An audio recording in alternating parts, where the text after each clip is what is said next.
Well, I will say in my case, like Mr. Griffey didn't hold anything against me. Sometimes he said no. The first time we met in a meeting with the girls, I was telling him how I deserved a producer contract because blah, blah, blah, blah, blah. He embarrassed me in the worst way. I had just gotten there.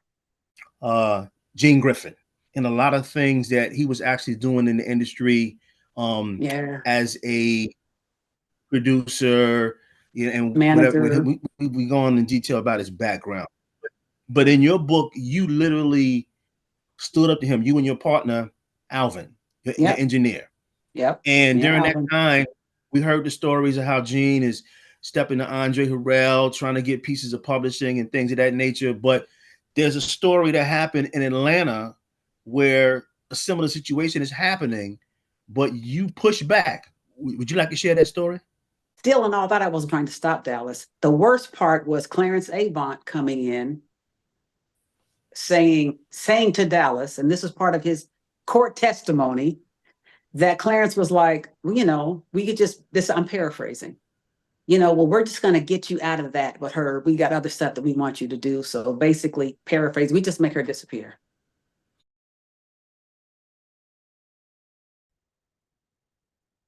Hey guys, I want to welcome you to another edition of Halftime Chat. And today I've got another special guest, Miss Joyce Fenderella Irby, former lead singer of, well, co-lead singer of Klymaxx, but she is a successful musician, plays the bass, producer, arranger, songwriter, and yeah, it's going to be great talking to Joyce just about her career. She's discovered a lot of talent, and she did a lot of groundbreaking production. So it's going to be great having the chat with her and hear about her career. Yeah, so we can start. So, well, Joyce, it's really good to be able to see you and talk to you this evening. Even after all this. After 150 interviews over 4 years, this is you get. Don't worry about this. No. Okay. But yeah, no. So we have an international audience, and from around the world. So they always like to start off by where our guests are sort of born and raised, so they can just get a Okay. geography. I was born in Orlando, Florida. Oh, Most of my family is from Eatonville, Florida, which is the oldest Black municipality in the United States. It was founded by ex-slaves, by wow. freed slaves in 1887, and it still exists today. It's 6 miles away from downtown Orlando in Eatonville. Wow. Yes. Wow. So with that history, was that something ingrained in you growing up as a child, just knowing about that history? No, I was an Army and Air Force brat. So my first day in school was in Alaska. Okay. And, I grew up on a military post in North Carolina. But as I've gotten older and began to appreciate history, Yeah. I learned about where I'm from and the fact that the town is in a fight for land that the government keeps trying to take from us. And Wow. it's exhilarating being here and appreciating this place where my father built a home in a place where the only place he could buy a home, actually. Being on an army base, though, I mean, what do you feel like without a home? Because that seems like you guys move. We did move a lot, but the great thing was I got to grow up around all kinds of people. Mm. So in my mind, I was never segregated. In Alaska, there was nobody who even looked like me. Wow. My first 2 years in school, but that was great because I was socialized. I'll say internationally. There Yeah. were mostly white kids and there were like Korean kids there. Mm. And then on post, there were, of course, Black kids, white kids, Hispanic kids, Asian kids. So I felt like I had a head start in life by just being socialized around all kinds of people. And I appreciated that. Wow. I mean, didn't Yeah. Do you get to stay for like 2, 3 years and have to move, or do you get to really settle? And that means friendships Stay, we must be stay, hard. we stay a couple of years, but the thing that was cool, we kept going back to like the same place a lot. Like we were in Florida, we were in Alaska, we were in North Carolina, then we were in Florida, then we were in North Carolina, then Florida, then North. So I was like, okay, I was still familiar with the same places. Oh, so how does that affect friendship groups and having an education if you're just constantly having to move? Well, it's so easy to make friends when you're a kid. You know, it's hard to lose them, but you make new, little kids are like, you meet each other and you get into your new classroom and suddenly you have a lot of friends. Yeah, okay. As you get older, it gets harder. But then by Yeah. the time I graduated from high school, because I got to go to high school like at one school. Okay. So that ended up being cool for me. Okay. Yes. Then where does getting into playing instruments and singing, where does that come from then? Just something I was born with. I used to keep trying to play a guitar and I couldn't hold my fingers because I loved the Beatles when I was a little kid. Okay. It was the Beatles, first of all, because I was like, they do such cool songs. So the Beatles and then the Motown artists. And then ultimately along came Michael Jackson and the Jackson 5. I was like, oh, they're my age. So it was perfect. But I started picking single notes out and I decided I'd play bass because I could pick out single notes and I couldn't hold chords on a guitar.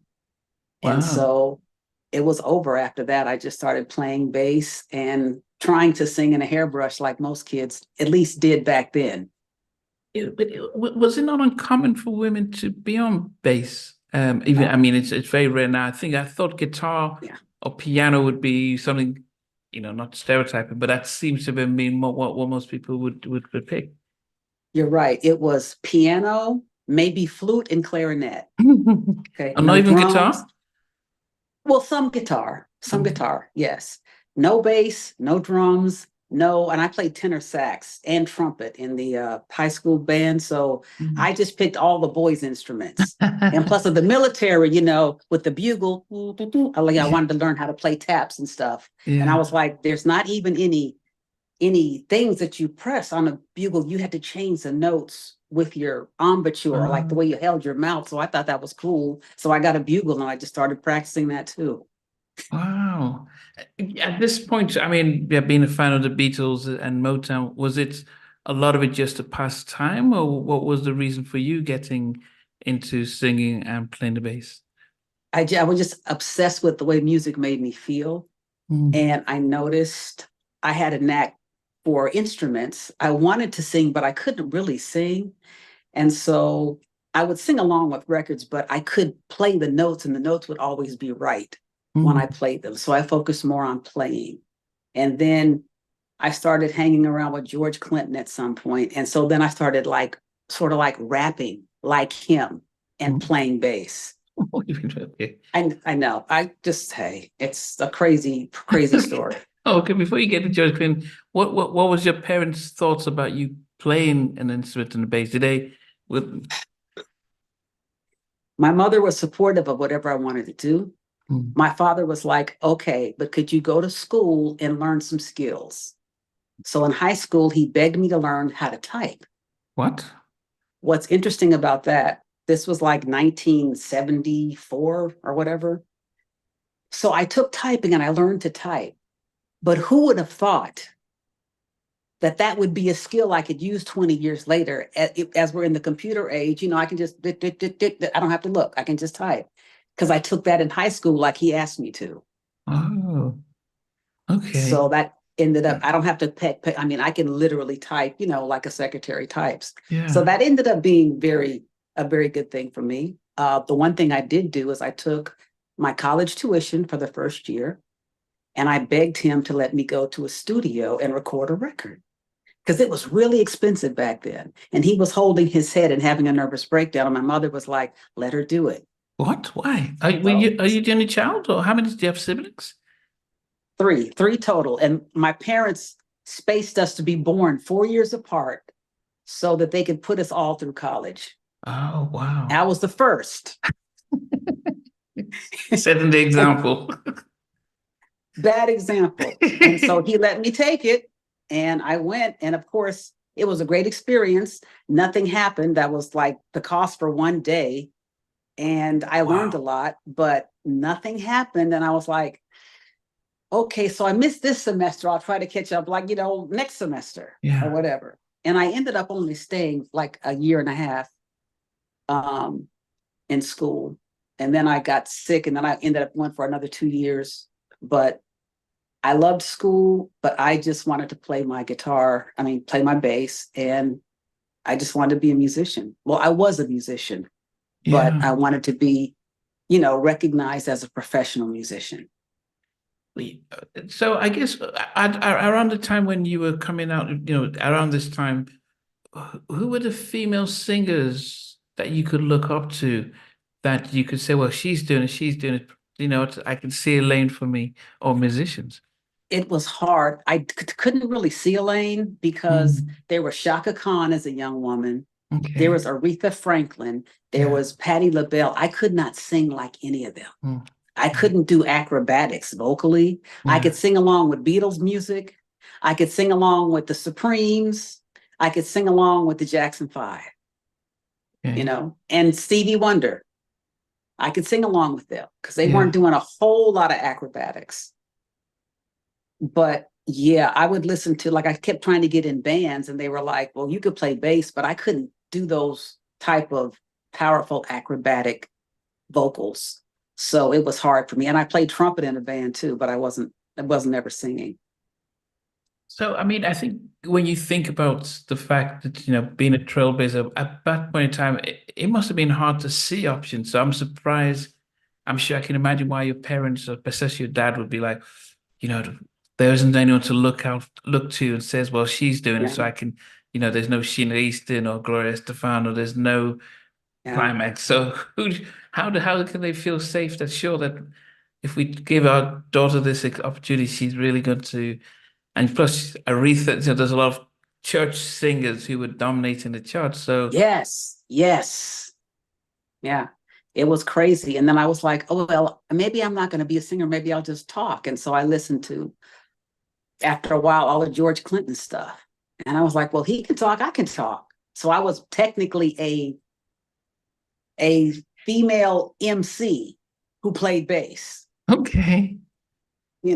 That was the lane I carved out for myself at the time. How did you get, how did George Clinton sort of find you? Okay.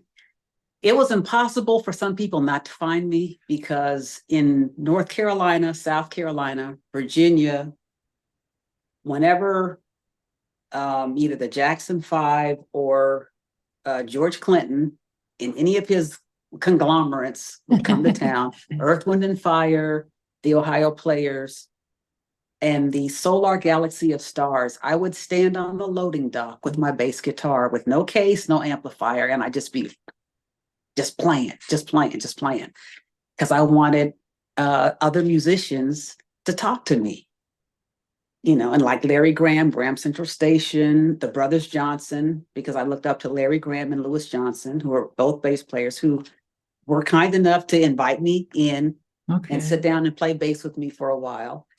And George got to where he just saw me so much. He's like, okay, just always, everybody got to know me. It's like, okay, it's the young lady with the bass with no case. Let her in. And then eventually, after like 2 or 3 years of that, George decided he was going to sign me. And we did a little work. I was living in Richmond, Virginia, so I convinced him to come to the studio where I was learning how to record and do some work there. So he came to do some work on Bootsy Collins and a group he had called Parlet. And he's like, okay, so this is how professional people record. I was just wonderfully excited for that opportunity to sit with him and learn. And he's like, okay, so we're going to sign you. And in the meantime, he was so busy for like the next year. And I had done a song in Richmond called A Wild and Crazy Song under the name of Fenderella, which is, for my bass was a Fender bass. So Fenderella, like a take on that. And this company in Florida, TK Records, decided we're just going to put this song out. And they did release it for a while, and it charted nationally in November of 1980. And it was only on the charts for like 5 or 6 weeks. But Frankie Crocker in New York, at the biggest station in New York, went on that record.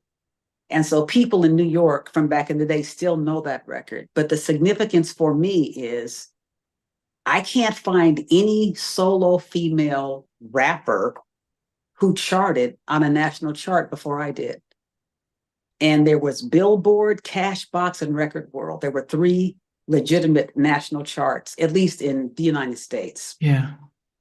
And I charted on Cashbox, and there was an archivist who sent me a copy of the chart. I had one, but he had one, and I asked him, I said, did another female chart as a solo artist rapping? He's like, he doesn't know of anyone in history who charted before I did in November of 1980. So I'm like, that could be really, really cool. I don't know. Okay. Yeah, but did they get your permission to release the track? Or Well, see, no, that was the problem. They had to pull the track because I wouldn't sign an inducement letter saying, I don't get anything if this gets big. And it was already moving. And so I didn't. And they ended up pulling the record. But had I signed, I really don't feel like I would have lost anything because the record would have gotten much bigger. And I feel like I would have been off on a whole nother trajectory. Probably never would have sang, but I would have been rapping and playing my bass and still following George around. Okay. Okay. But being in the midst of George and actually being with other musicians, did you feel as if you have arrived? This was it, nothing else left. First of all, when George Clinton said I was cool, I was cool. I didn't care if nobody else thought I was cool. And then when I got a chance to sit for a few minutes with my bass with Louis Johnson, who was like the greatest ever, and Larry Graham. And there's a Southern rock band called Mother's Finest I looked up to with a bass player named Wizard. And I got to sit with all 3 of those guys. Wow. And I just thought, okay, I was like between 16 and like 20. I was like, my life could end now, and I've done everything. I've done all of it. I've done everything. That's how I felt. But did you even think beyond that, or when did it change then? I just knew I wanted to be on some records, and so the Solar Galaxy of Stars, which was the Whispers, Lakeside. So this is Dick Griffey's label. Yes. Okay. Dick Griffey's label. So of course, Mr. Griffey would notice me standing out there. He'd be like, like waving me in. And I met Leon Silvers, who was the producer of all those incredible records. Yeah. Okay. And Shalimar was my favorite group. So I got to talk to Howard Hewitt and, Jeffrey and Jody, but Howard was my favorite singer. So that was amazing. And Leon Silvers came up to me maybe the second year they were touring in the Southeast, and he said, I need to get your number because we may have something for you, and maybe we'll bring you out to LA. Okay, I've heard this a bunch. Okay, so I gave him my number. 2 months later, they called and said, we have a female group, but the bass player can't play. Are you interested in coming out to join the group? I was like, yeah. So they got me a plane ticket, and 2 weeks later, I was in LA, and it was for Klymaxx. Okay. Had you heard of them before? Nobody had heard of them. They didn't have any records out, or they had just gotten signed. Okay. Yes. Wow. Okay. So, but then, because traveling across from the South to the West Coast, were you prepared for that? I mean, that just, you seem to make it seem so easy, but I would be like leaving the family and. No, but I mean, I was always a traveler. So I was in the army. Finally, I get to see California. It's exciting. Yes. Okay. What was mom and dad like at this time when you're like, okay, we got George Clinton now, the Solar Records are calling you? My father was always holding his head, but he was like, I was so strong-willed. Wow. He's like, okay. Unfortunately, my mom passed like maybe 3 years before I got that opportunity. Wow. Yeah, she passed very, very young, in her 40s, in her early 40s. So she always encouraged me, but she never got to see what happened. Wow. And how did that? I would have thought some being firstborn and being female, some might feel I need to be there for my siblings and my dad. But was that ever across your mind, or? It crossed my mind. I was concerned about my younger brother and sister. My brother, he was fine. He was perfectly fine. He graduated from high school. He had a great paying job at this place called Kelly Springfield. They manufactured tires. And he was award-winning tire manufacturer by the time I left. And my sister was on her way, like getting ready to graduate. So, and they were very excited for me. And so and then when my mom died, it's like I just became, things affect us differently. But I became like really withdrawn and then an extrovert at the same time. It makes no sense. But I just wanted to go places and do things because I thought, oh, you could actually lose your life at any time and not get to do stuff. So it sort of pushed me to try to do more as quickly as I could. Yeah. And Wow. because she wanted it for me so much, I felt like I was doing it like for both of us. Okay. And Yeah. so the journey to California then, especially Los Angeles, and then to join a label that had Shalimar and the Whispers and stuff. I mean, Yeah. that you must have dealt, and I think Motown had moved to California at that time as well. Yes, right down the street. Wow. Yes. Wow. Yes. And I always wanted to be on Motown, and I wanted to be on Solar, and I wanted to work with George Clinton. Okay.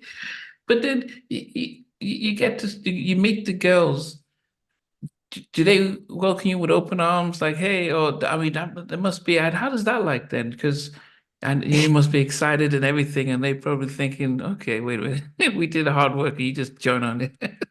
Yeah, they're like, what's funny is they had really just been put together like maybe a few months earlier. Okay. And there was a woman at Solar who saw them and was like, I want to sign you guys. They had never like gone out and done a whole bunch of gigs or anything like that. Mm. And I'd been doing that. So when I came in, they were just looking at me like, who is this country girl coming in here that Mr. Griffey was like, I need to bring her in here from North Carolina, like instead of whoever else you guys got in mind here in California. But they were perfectly cool. It was a wonderful experience. Yeah, so I fit right in and it was cool. Excuse me.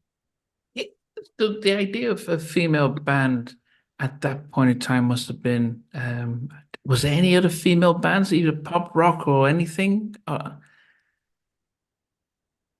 The only people I knew about, and that was probably after, I don't know when the Go-Go's and the Bangles started, but they didn't start much before us, or they may have started after us. I don't even know. Yeah.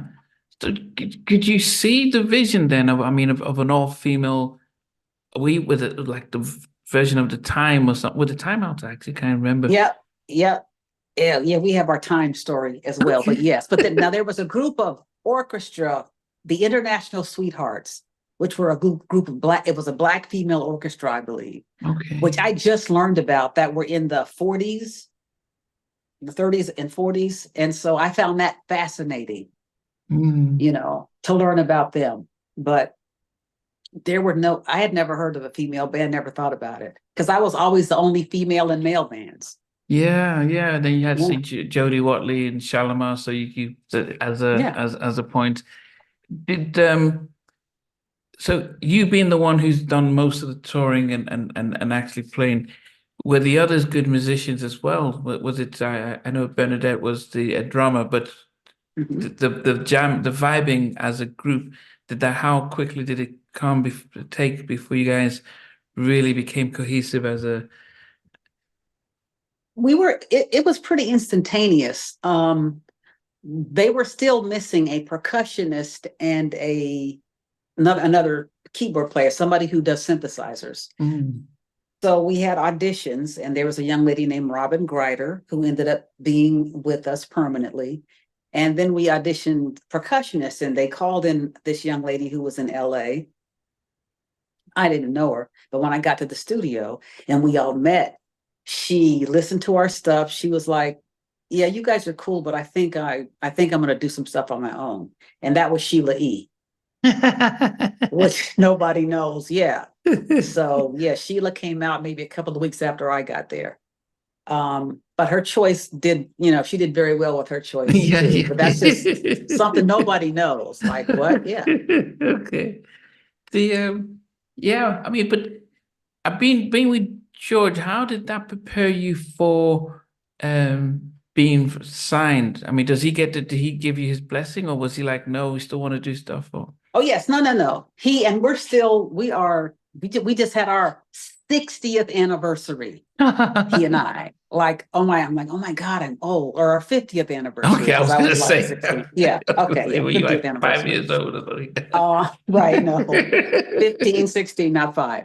Okay. And he was always, because he was like, this group, he's like, go, go, go. And I had been, at one point, I was in LA, I didn't have any money. And I was like, George, I need some money. He's like, go to the office, tell him to, write you a check for a few dollars. Wow. While I was in LA starving, still trying to get it together with them. And he was still helping me. Wow. So he was just like, be all that you can be. And that's it. He was he was always the coolest. Wow. I mean, always. Yeah, I mean, I guess so I guess it's fascinating when you move to LA. Who gives, does the label set you up? Give here's an apartment, here's a car, here's a stipend. But it was like, because Bernadette said I could stay with her for a couple of weeks. So I stayed with her. That was interesting. And she's interesting all on herself. And I went around to different members, a couple of weeks here, a couple of weeks there. Wow. And I was like, and they gave me something like maybe $3,000 or something. I don't know initially, but I had to work, and we recorded for at least 3 years. We didn't have any hits. Wow. We were recording, but we didn't have any records that were selling. So yeah, I started my own wash and wax car detail in the Solar parking lot. And then I would start doing other executives' cars, and I would take their cars from the because Capitol Records was there, all these record labels, and they got to know me because I was the young lady who washed the cars at the Solar lot. And I'd be like, hey, $50, I'll wash, wax, detail your car. So I got into a regular thing, but they'd give me their keys. I go to the car wash, do that. And then I'd go wax the cars in Beverly Hills because I like the way the streets look. So I would drive their cars to Beverly Hills and I would wax them and detail them and everything and bring them back. And it was a lot of fun for me. I was self-employed, and I got to drive fabulous cars for a couple of miles. And then it was interesting. I was like, why are guys always trying to talk to me when I'm, waxing a Maserati or a nice Mercedes? I didn't even have a car, but I did notice, these kinds of things attract people around here. It's something I wasn't familiar with, but it was fun. It was fun. Wow. So that, I mean, it's amazing that you were that, instead of working at a restaurant and stuff like that, it meant that you could also network, I would assume. And I ended up getting hired by Kenny Rogers' manager, Ken Cragen, to work in his office. And they represented so many people, like big pop artists and country artists. And so I got to sit in the office and see how their company worked. And things like when they would come through and giving all the low-level people like gifts and time off. I was like, why is he giving me a gift? I'm just like nobody. But the way they treated everybody in that office gave me a different paradigm for how businesses should work and how you should respect people on every level for the work that they do. Wow. And so how was the rest of your band seeing when they saw the fact that you were washing cars and now getting a job in? How did they take that? This is funny. Like at one point, a couple of them were like, you can't be seen out here washing cars. I said, I don't have any money. My family is 3,000 miles away. I am working. I'm fine. Don't worry about it. Like at one point I cleaned Lakeside's bus. Like I was just cleaning everything I could clean. And even like the Men All Pause was our first hit.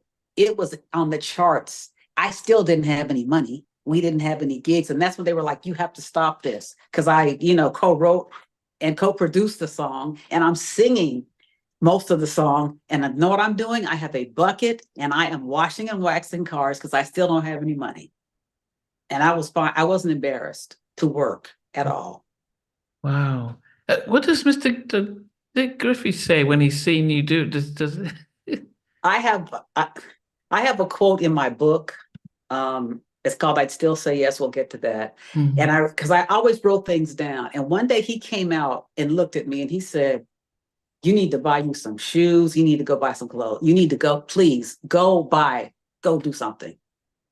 I would just be out there, and we were getting ready to do some kind of video stuff. So he started giving me extra work and, paying me to produce records as well. Yes, he did. He appreciated the fact that I was like, I am a worker and I'm going to work and I'm not embarrassed to work, period. Wow. I guess the you mentioned writing for Klymaxx, but where did you get that skill? Because the first I'm hearing is you're learning to practice the bass, but where did you get the skill about when it came to actually writing? And then and I know you mentioned that George was showing you around the studio, but what about the skill of writing? Did that come natural, or did you learn it? Or? It just came naturally, and listening to Stevie Wonder songs and just the Motown sound of songs with melody and the Beatles, simple chords and melodies, simple progressions. It's just something that I just sort of grew into. Okay. Yeah. And then you said George was showing you how to. Then what about being a producer? Because I'll get onto the tracks you did on Attitude. I mean that's Truth's best album, and you did 3 of them there. But where did that production side come from? There was a guy named Nick Colleran who owned the studio in Richmond, and a guy named Dwight Smith, who was a pianist and who was my boyfriend for a while before I went to LA. And they gave me a job at the front desk shipping acoustical foam. It was called Sonex, like the egg carton stuff. Now it's everywhere. But when it first came out, and at night they would let me go in and, record songs. So Dwight and I were recording, and there was a group called the Jimmy Castor Bunch, who had a drummer named Elwood Henderson Jr. And he and I wrote a Wild and Crazy song together, which ended up being the song that charted for me. And so anyway, at night at Alpha Audio Studios in Richmond, Virginia, I lived there for a year. They let me come in and learn the first basics of just recording and being able to record my own music, which was, at that time, it was still super expensive. So that was another amazing blessing. Yeah, but then were you writing with your bass or? Yeah. I just have drums and do a little bass line. And then, painstakingly, after a while, I try to fit some, 2 and 3 note chords in. Okay. But it was basically just bass and drum driven, bass players. Oh, okay. Oh, which is part of the reason Klymaxx's sound was so bass heavy when we started. All this. So while you were now working in the management office, you were saying you guys were just recording tracks. Is it who's saying it's not good enough? You need to, or does Leon Silver's their in-house producer support you guys, or what happens? Well, our first album was produced by 2 of the gentlemen from Lakeside, Steve Shockley and Otis Stokes. They were in charge of everything. Our second album, they were in charge of a lot. And then there were these 2 guys from Minneapolis who had never produced another group, Jimmy Jam and Terry Lewis. So we were the first group that they ever produced outside of the time, and got kicked out of the group for working with us. On our second album, which was very interesting. And they are also the reason why I sing, because Jimmy especially was like, Joyce needs to sing lead on a bunch of these records.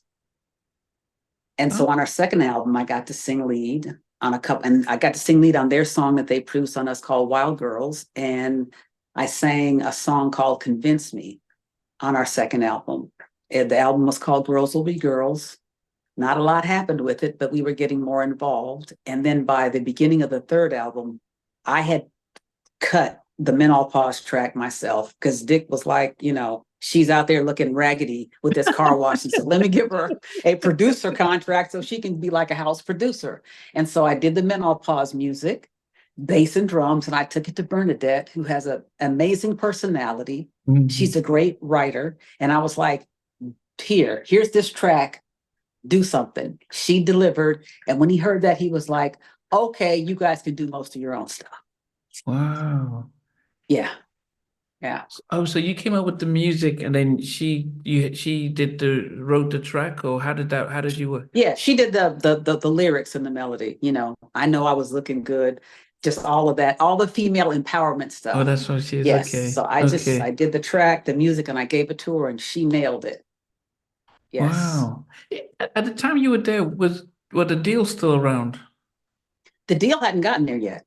Oh, they hadn't gone there. Oh. No, Midnight Star was there. Oh, yes, I love Midnight and Star. Us. Yeah. And on our third album that we produced they produced a couple of records. Okay. Which was Meeting in the Ladies' Room. Oh. And a song called Love Bandit. Now, what's interesting about Meeting in the Ladies' Room, when they first did it, the version that you hear now isn't exactly what was done, because Mr. Griffey heard it and he was like, Joyce, go in for a day and make this a little more like the menopause, which I had already done. And then he wanted Bernadette to do some talking on it. So she went in with a remixer named Lil Silas Jr. And it's MCA Records, yeah. Yeah. So it was always a great record, but we put the hype and we added vocal parts and sing-along parts that weren't there on the original. And so to give it what was the new Klymaxx sound, because basically Bernadette and I were creating that sound. And then you add Len Malsby, who plays piano and who wrote our biggest record of all, I Miss You, which I sang, but she wrote that record. Oh. And yeah, and all those were on our third album, the one that really took us over the top. Strange enough, because I'd moved to Nigeria when Meeting in the Ladies' Room came out, and that was I think internationally, Meeting in the Ladies Room was probably your biggest hit song, followed by the Menopause. I Miss You was probably big, maybe in the US, but those two, Okay. Meeting in the Ladies Room, that was, I remember being in high school and everyone's just playing, Cool. Yeah, so that's what. Okay, so, but at this time, when have you stopped working? Washing cars and being in the. Yes, I stopped. But after the menopause started going up the charts, and we had work like shows, I was like, okay, I can stop this for now. So yes. So, what did your dad say when you guys had your first big charting album song? Did he? He said he was very proud of me. He was surprised. He said, I didn't think you could do it. But he was very proud. Wow. Yeah. My goodness. And so at this time, though, you said Jimmy said you should sing, because you initially we started off saying, yeah, you couldn't do the acrobatics. How easy was it for you to take the singing parts? Were you confident, or did you feel?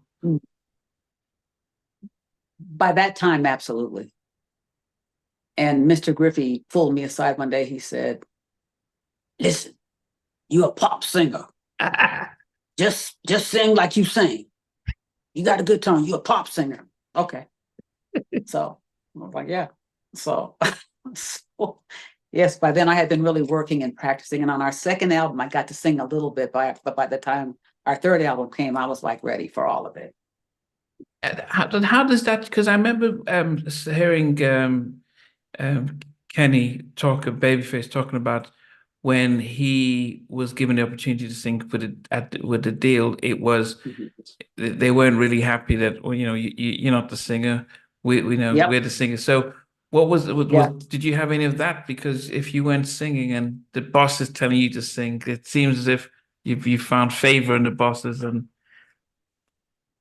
Yeah, that's another story. But Lorena, who sings Meeting in the Ladies Room, was a wonderful opening person. Lorena was like our lead singer. She was fine. She had no problem with it. And she was actually supposed to sing I Miss You, but she got sick. Wow.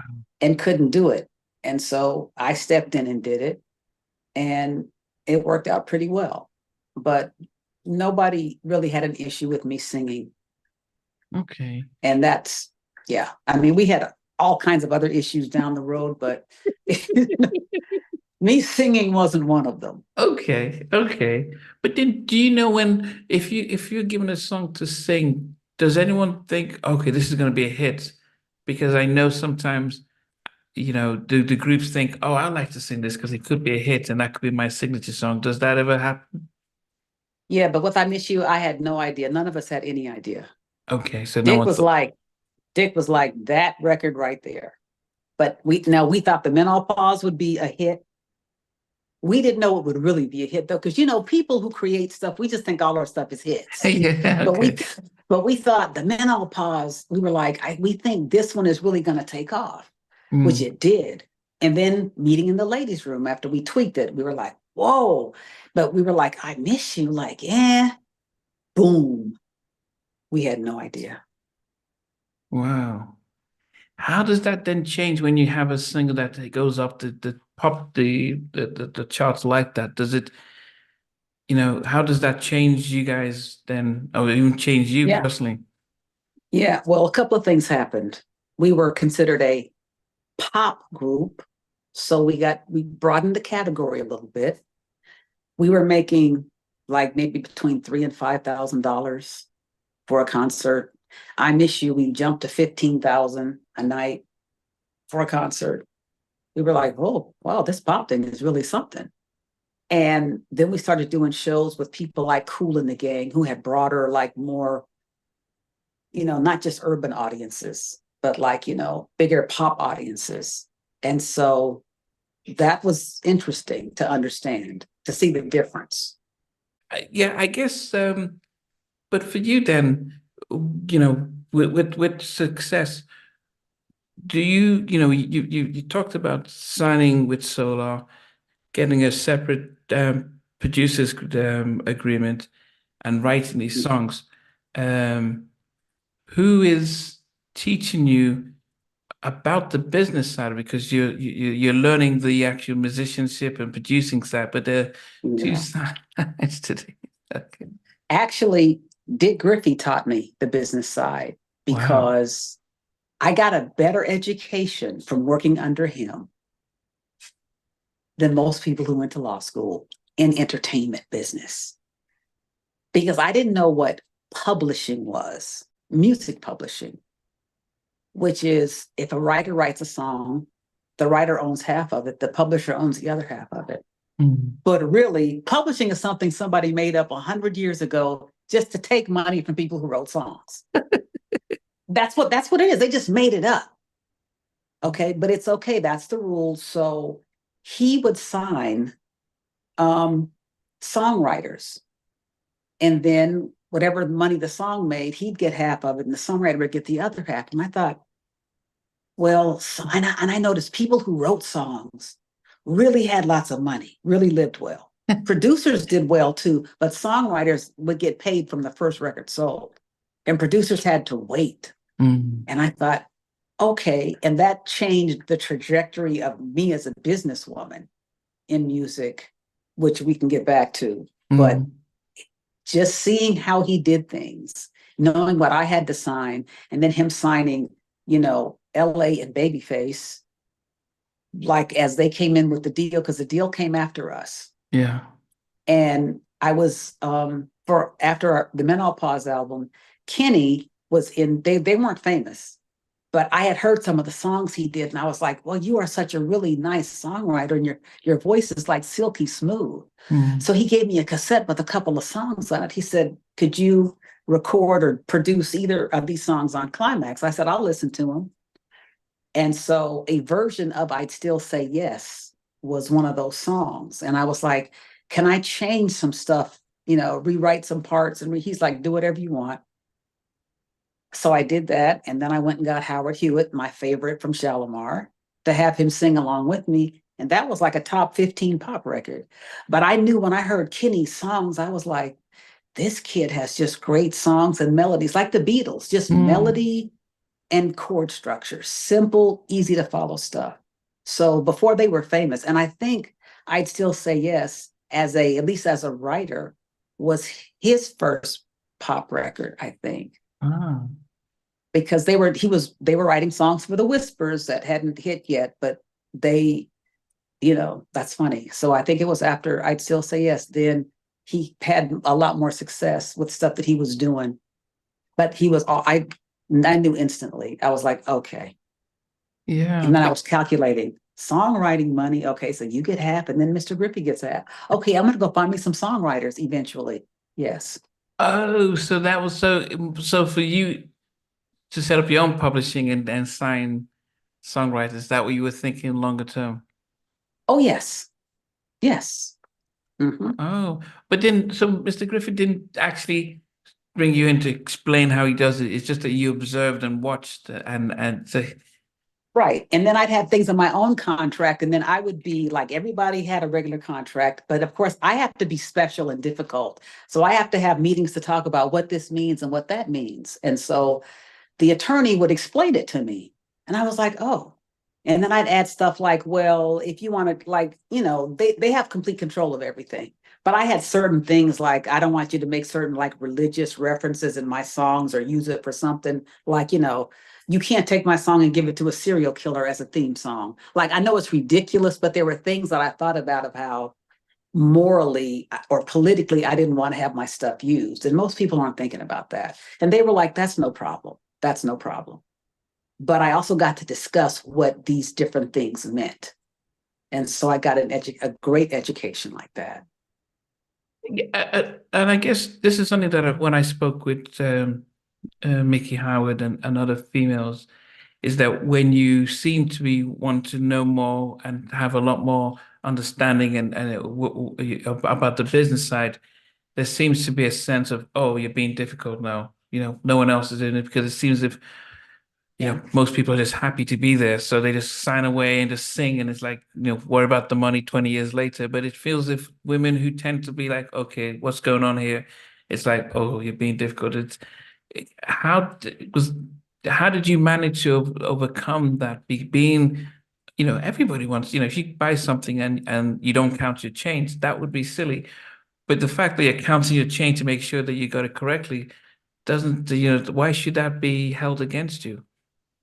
Well, I will say in my case, like Mr. Griffey didn't hold anything against me. Sometimes he said no. The first time we met in a meeting with the girls, I was telling him how I deserved a producer contract because blah, blah, blah, blah, blah. He embarrassed me in the worst way. I had just gotten there in front of all of them. And I was just holding my tongue. He's like, I don't care if so-and-so's dog produces. You don't have no contract. It was on and on and on. But that didn't slow me down. I came right back in his face. Not like with the group. I was like, okay, I write some good songs. These are my songs. And he listened to them and he was like, okay, you got my respect.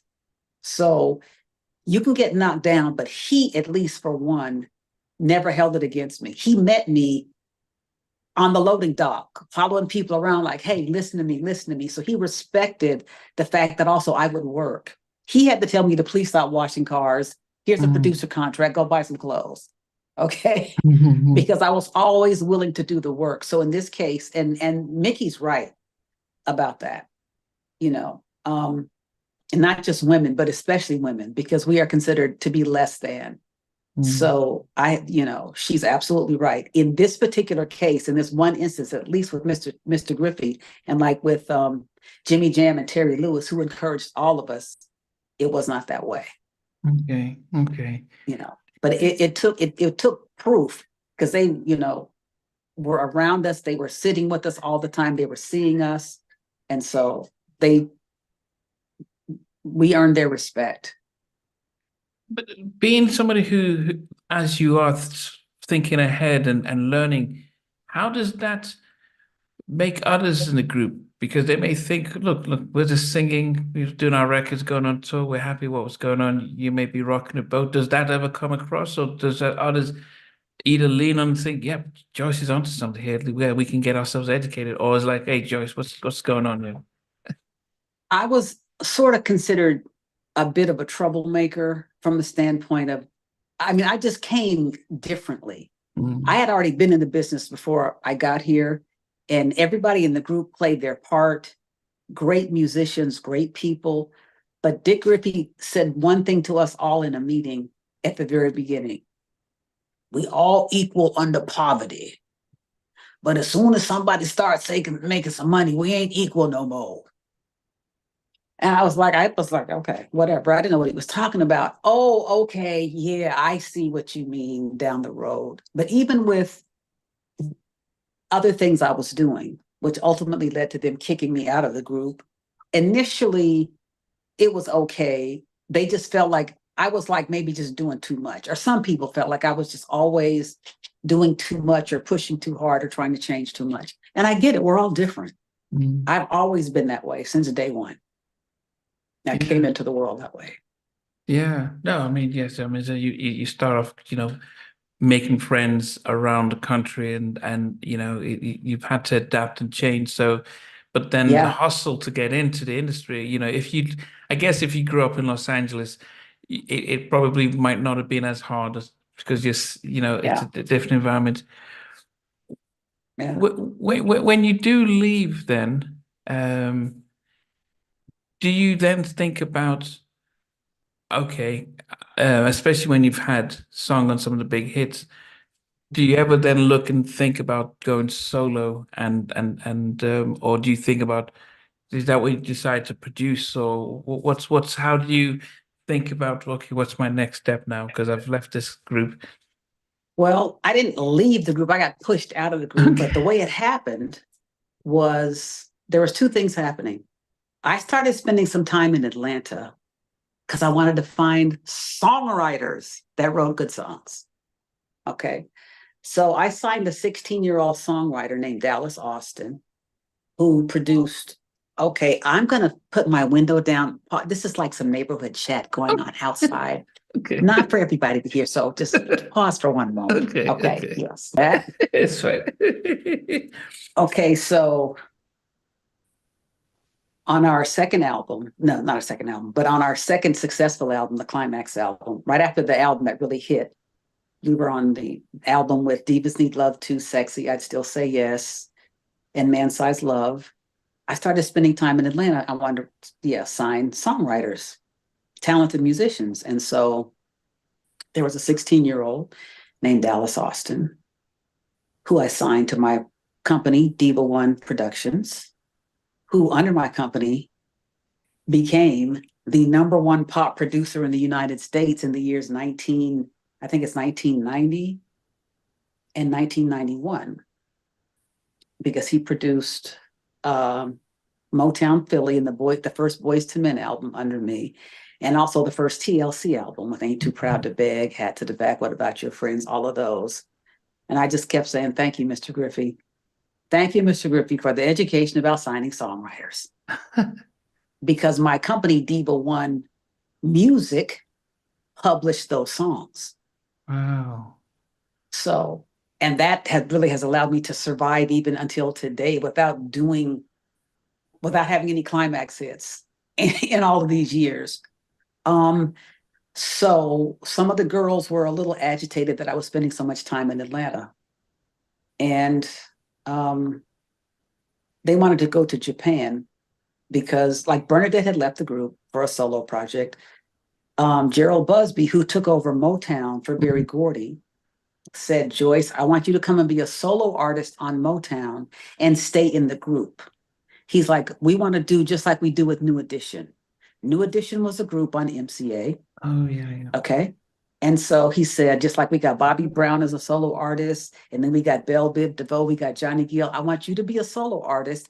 And so you could do like more hip hop and stuff you want to do, and then still sing with Klymaxx. I was like, that's great. I always wanted to be on Motown anyway. And I want to do some hip hop, and I still want to sing in the group. I never wanted to be a solo artist. So basically, the group got mad about me having the rest, whoever was left in the group, because Bernadette was already gone, was upset about that. And they wanted to take this trip to Japan. And I had said years ago, I'm never going to Japan again, only because we went on a minimum wage budget, and it was so hard in a room the size of a closet. It was hard. It was hard. If we had gone to Japan, which is an incredible place, with like even a slightly more than a minimum wage budget, I could have dealt with it, but it was driving me insane being there, not being able to speak the language. Like I'd walk out trying to go somewhere, and I'd be trying to get a cab, and they just all look at me and go like this and then drive. It was horrible for me culturally, not knowing anybody there. We had a great interpreter named Sam, who was the greatest, but she couldn't babysit me 24 hours a day. And then I'm in this little cubicle room, and the only thing in English on TV is King Kong. And they play it over, it's playing 24 hours a day, it's King Kong. And I'm like, somebody help me. But then I run into Lynn Mabry in Tokyo, who was one of the original brides of Funkenstein, who I knew from George Clinton days. And I was like, oh my God, Lynn. And she sang with George Michael and stuff too. I was like, it's so nice to see you. But anyway, I know I digressed with that. But I told them, I'm not going back to Japan. This is a minimum wage gig. We're desperate. We need to focus on making more music for the next album. And they were like, they had a vote, and they were like, you're out of the group. They didn't tell me. They had the lawyer tell me. I was like, what?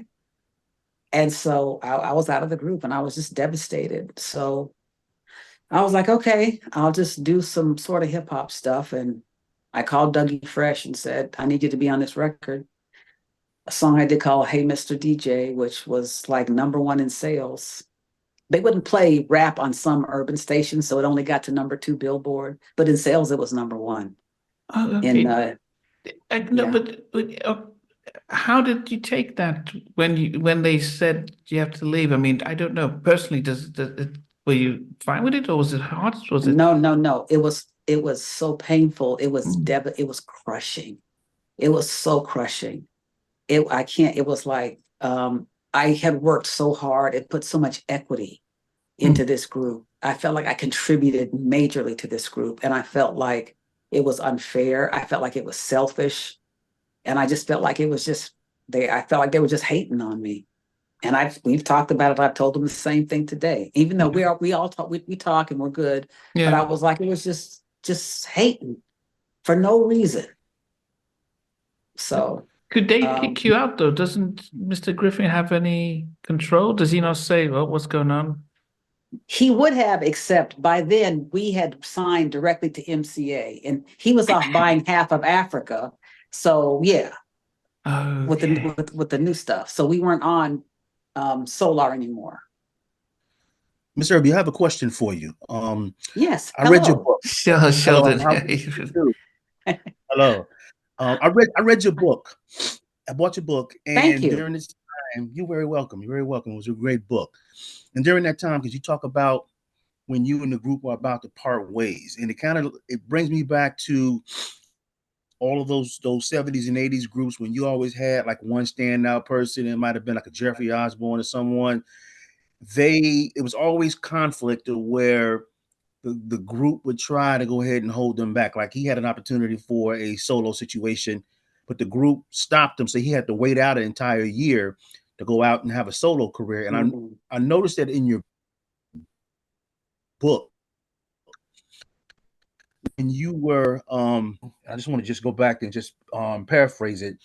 Okay. The deal was, if you were offered some kind of financial situation, some kind of deal, they wanted to make sure that everyone was included. Can you explain that? Yeah. So when they offered me the Motown contract, because Motown and MCA and Motown were still part of the same company, it was all Universal. Universal wanted to be sure before they gave Klymaxx a new contract that I was still going to be included in that.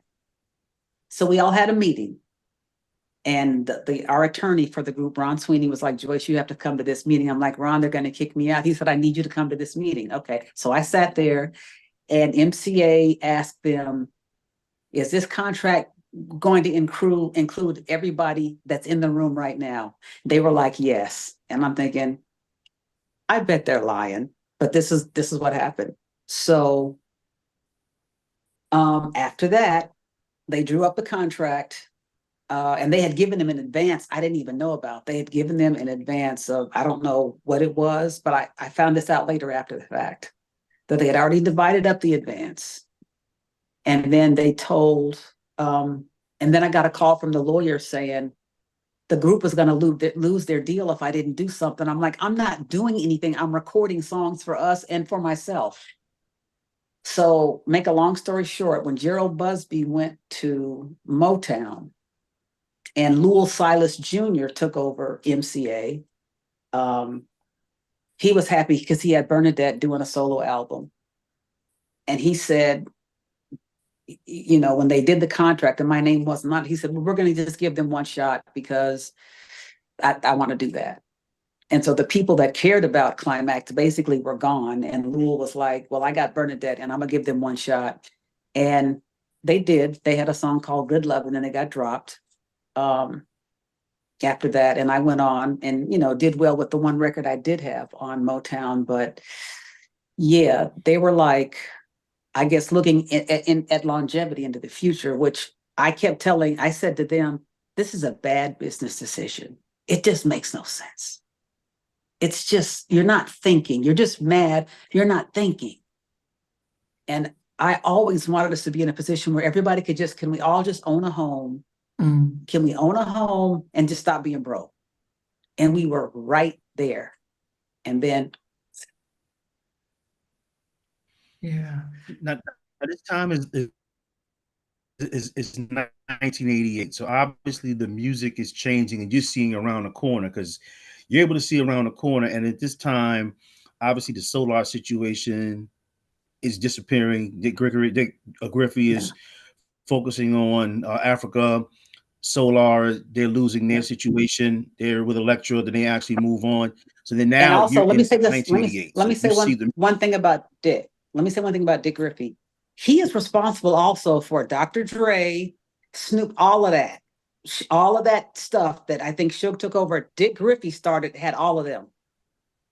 And something happened, and I think he said something like, you know, I'm really too old for this. And then he went and bought most of Africa.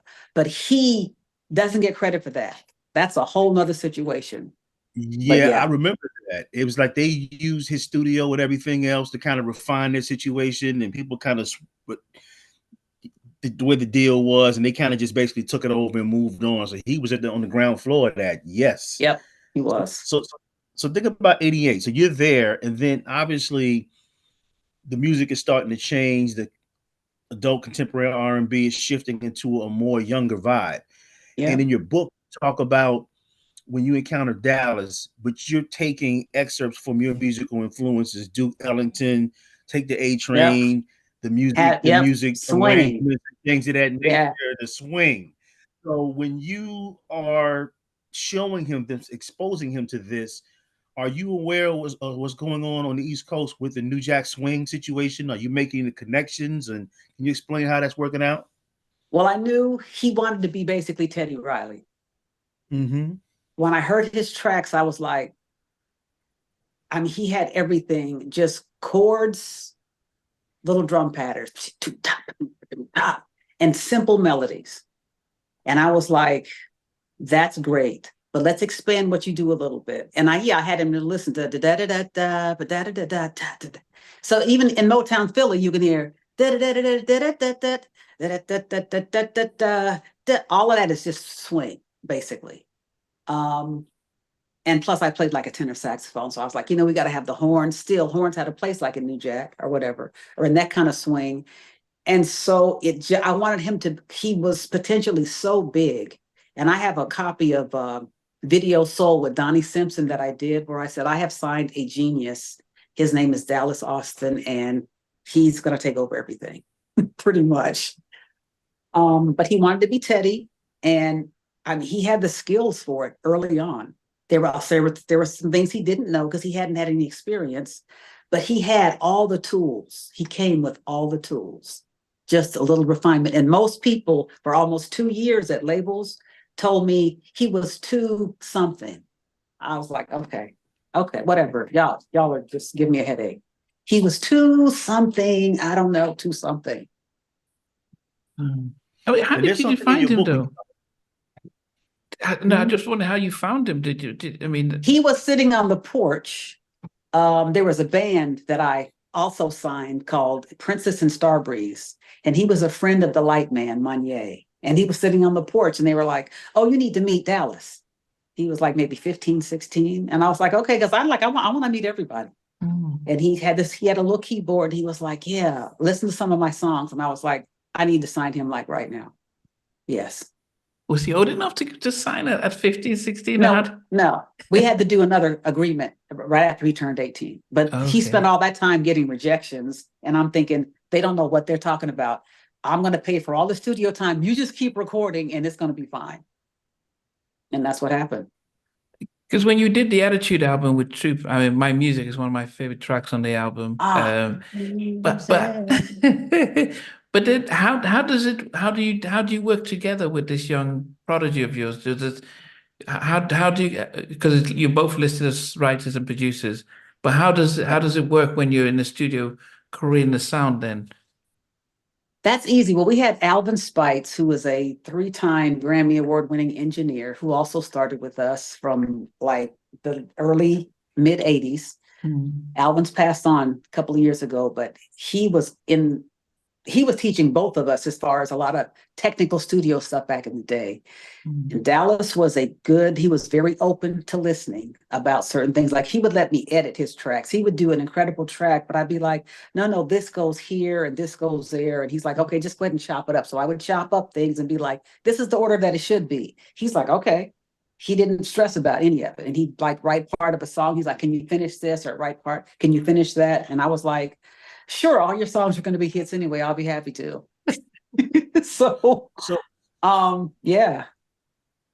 So what you're doing, because we talk about producers all the time on this show, and there's a difference in terms of people who are just competent, technical expertise, being able to work with machines versus somebody that's more well-rounded in the whole art of production. And again, going back to your book, and then just the example you just provided, you are demonstrating elements of what like Quincy Jones would do. It's just not just one facet. Oh, yes. You're kind of, painting the whole big picture. And in your book, you talk about how you're the musician, you're the songwriter, you're the vocalist, and then you direct other musicians. You talk about this in your book. You're doing all of these things, but yet and still, I'm sure as this unfolds within the credit, the notoriety, it goes to other people. Can you kind of explain that? Yeah, it's simple. It's like when I say, like, this is an odd time to bring this up, but you would see like Puffy's name as producing like all kinds of stuff. All right. Now, I don't know what instruments Puffy plays, or a lot of guys. It's like, it's okay. Because if you're directing other people, like Steven Spielberg directs a movie or Quincy Jones, you direct other people to do things. And that's producing. You don't have to play all the parts, but I do play parts too. But if I do all of that, and because Dallas's beats were so hype, and I'd be like, because like with Mr. DJ with Dougie Fresh, I was like, I need a hype beat. We want some horns and different stuff, but I want like grown people chords, almost bordering like on jazz, but not quite jazz, which you can hear in that record because I'm grown.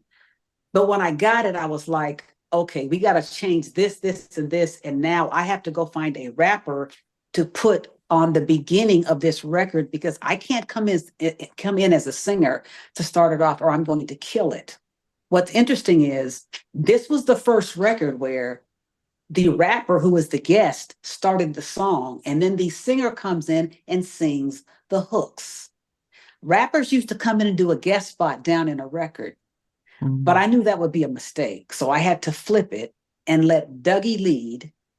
And now every rapper is doing verses and somebody comes in and sings hooks. That was not the style at the time. But that's what the song demanded because of the way, the hype that Dallas put into the beat. And I'm never afraid of doing something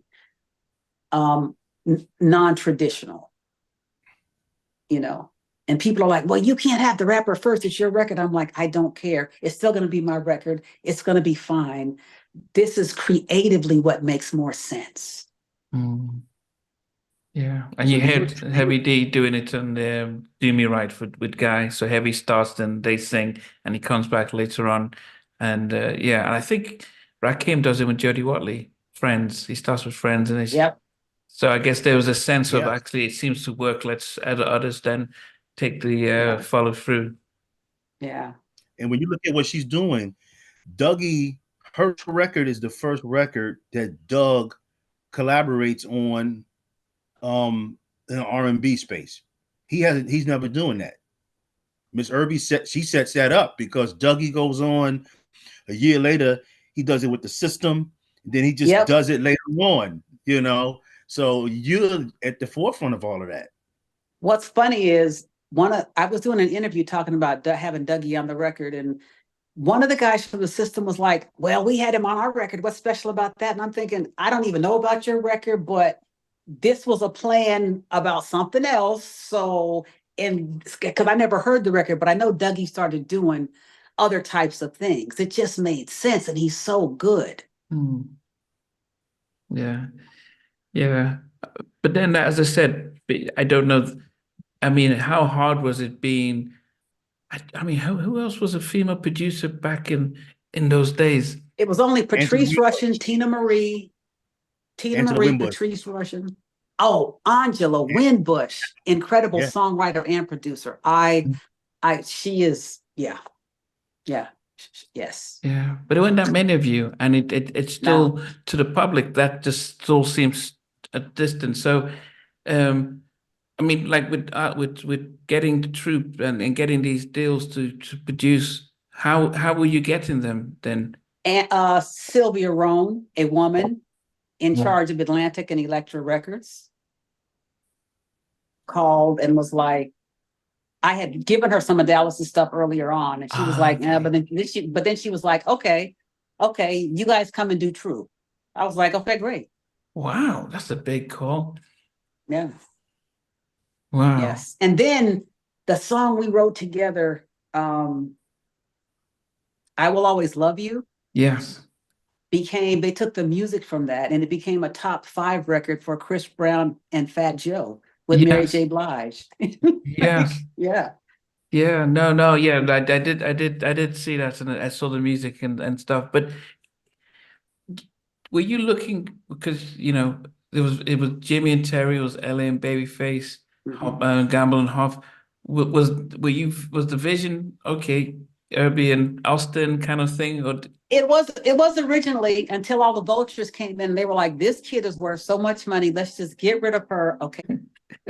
Miss Irby, you were talking about as far as the creativity of the music, but also you were really instrumental in the visual presentation as well, because unlike the artists who were around when you were out initially with the group, obviously you were still able to see around the corner, and you were able to enlist 2 significant choreographers, Paula Abdul and Rosie Perez. Rosie, my homie.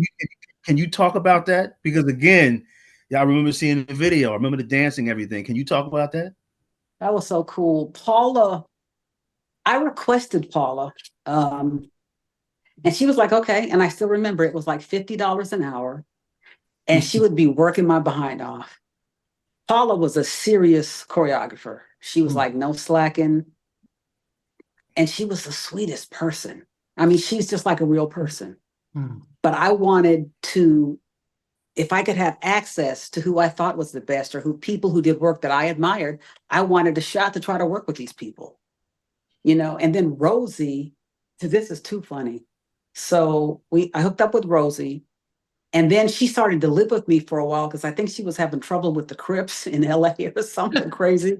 So we had these 2 apartments out in Burbank. So she came to live with us. It was me and Dallas and Alvin Spites, and it was I had like two-bedroom apartments. And so yeah, Rosie was like our roommate for a while. And we actually recorded a couple of rap records on Rosie, which I still have that nobody's heard. They're funny.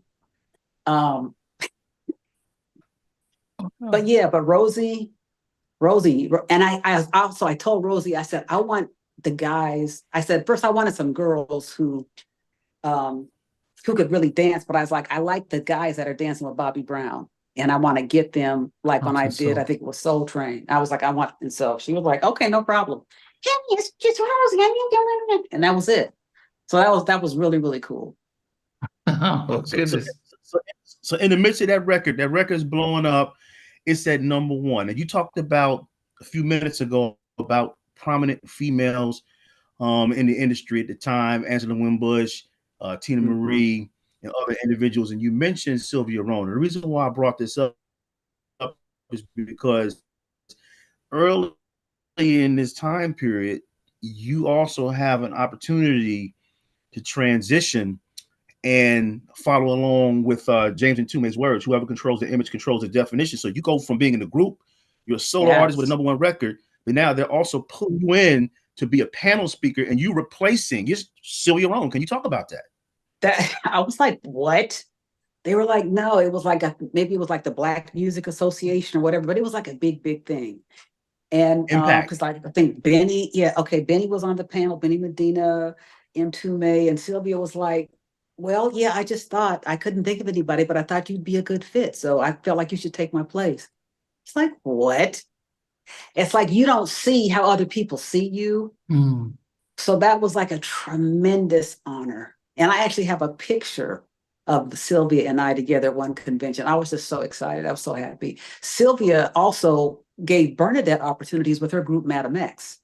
And she gave Missy Elliott opportunities. And it's like she was doing stuff for women that wasn't being done otherwise. So hats off to Sylvia Rhone for the opportunities that she did not keep from us because we were female. And when you look at that, I mean, you got your hands in everything. And there's such a thing as we have left brain, right brain. There's creativity, there's the analytical side. And sometimes it's hard to balance both. And in your book, you talk about an opportunity that you passed on that possibly could have been really big for you. You got the record with Doug. Doug is from Harlem, but you don't do Showtime at the Apollo. That's a damn shame. I probably regret that more than, I guess, almost any other creative decision I've made. Yeah. I was like, I'm scared. They're not going to boo me. They were like, they don't boo the artist. I'm like, but what if I'm the first one in history that they boo? So that's just all. I look at my heart breaks for myself at that time. For that reason, that would have been the most exhilarating. I've been watching Showtime at the Apollo from the beginning of time, and signed a successful artist that I saw. Well, tried to sign two. Both of them are successful, but I love Showtime at the Apollo. I don't know. Maybe one day we could still do it on a throwback night. I have to call Chill, Will, and Dougie and say, can we just do this? Well, I don't know. But that's a genuine fear, though, because when I interviewed his father MC, he said he could play anywhere in the world, but the one place he feared was Showtime at the Apollo, and he was from New York, so it's Jeez. Because and actually he said, when I think even Lily said so, that they actually do boo the artists if they're not doing it well. So it's a genuine fear, and actually if it had happened, who knows, but. Yes. Yeah, maybe I just had a premonition of something that I just couldn't deal with, and it's okay, but I really regret not doing that. And I still might try to pull that off at some point. I don't know, just to be on that hallowed stage. Yeah. Yeah. And Sandman is probably retired by now, so anyway. Not gonna yank you up. But New York still got the hype, though. Yeah. The people still have the hype. I think it's. I just interviewed both Tim and Bob, and to them, Dallas was, Dallas opened the doors for them, and so many other people that he has. But I don't know if people go back and see, well, we honor the father, but what about the grandmother who The actually started grandmother. it? Yeah, kind of Yes. thing. I wrote a song called The Grandmother about Okay. stuff like that. Yes. Um, I'll tell you one thing that's been interesting. I have met, like, because of social media, I have gotten messages from engineers who got their first work from me, who went on to work with Elton John and all these people, and a lot of female assistants. And every time I get a message, I'm so surprised. And other people who are like, I know you don't remember me, but you were at this studio and one time you did this, you did that. And it just makes me feel so grateful because I was desperate for people to hear me play bass. And the people who I admired the most sat down and gave me a moment of their time. And that boosted me in ways that I can't tell you. So for any person that I've done something that's been positive in their life, especially women in non-traditional senses, but anybody, men, women, even kids, it's such an honor to hear that. And I'm so grateful. It's the best feeling in the world. It really is. Do you feel that comes from going back to your North Carolina days during your initial encounter with George Clinton and how their team and how gracious they were to you, back then? Because it seems like it's kind of like it's recurring, is that they made time for you, embraced you, so to speak, and then you went on to continuously doing that for everyone else. You're looking for Robert Townsend to work with, all these different things, these different elements. Yeah, it's sort of like being imprinted with a good example. And I was so blessed. Nobody tried any weird, creepy, freaky stuff with me as a 16, 17, 18. George wouldn't even do drugs around me till I was 40. Okay. So I'm like, I think you're old enough now. Yeah. And he'd be like, no, man. Because back in the days, I'd be like, I just kiss him on the cheek. And then I'd be like, oh, my face is frozen and I'm driving 80 miles an hour. Like, no, thank you. I'm getting enough like being over here. But yeah, it's like the entertainment business.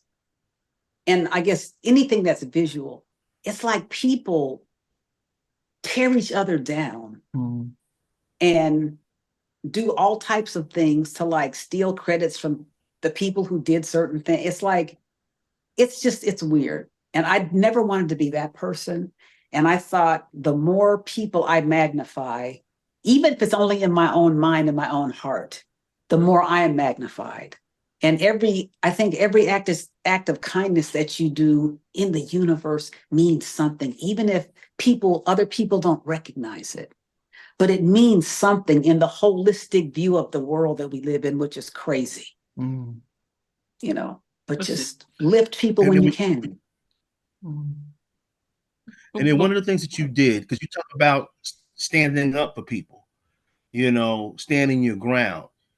There's a story in your book where you actually literally did that. We hear about Gene Griffin and a lot of things that he was actually doing in the industry as a producer, and manager. Whatever. We go on in detail about his background.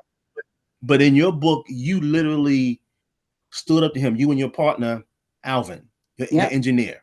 Yep. And during that time, we heard the stories of how Gene is stepping to Andre Harrell, trying to get pieces of publishing and things of that nature. But there's a story that happened in Atlanta where a similar situation is happening, but you push back. Would you like to share that story?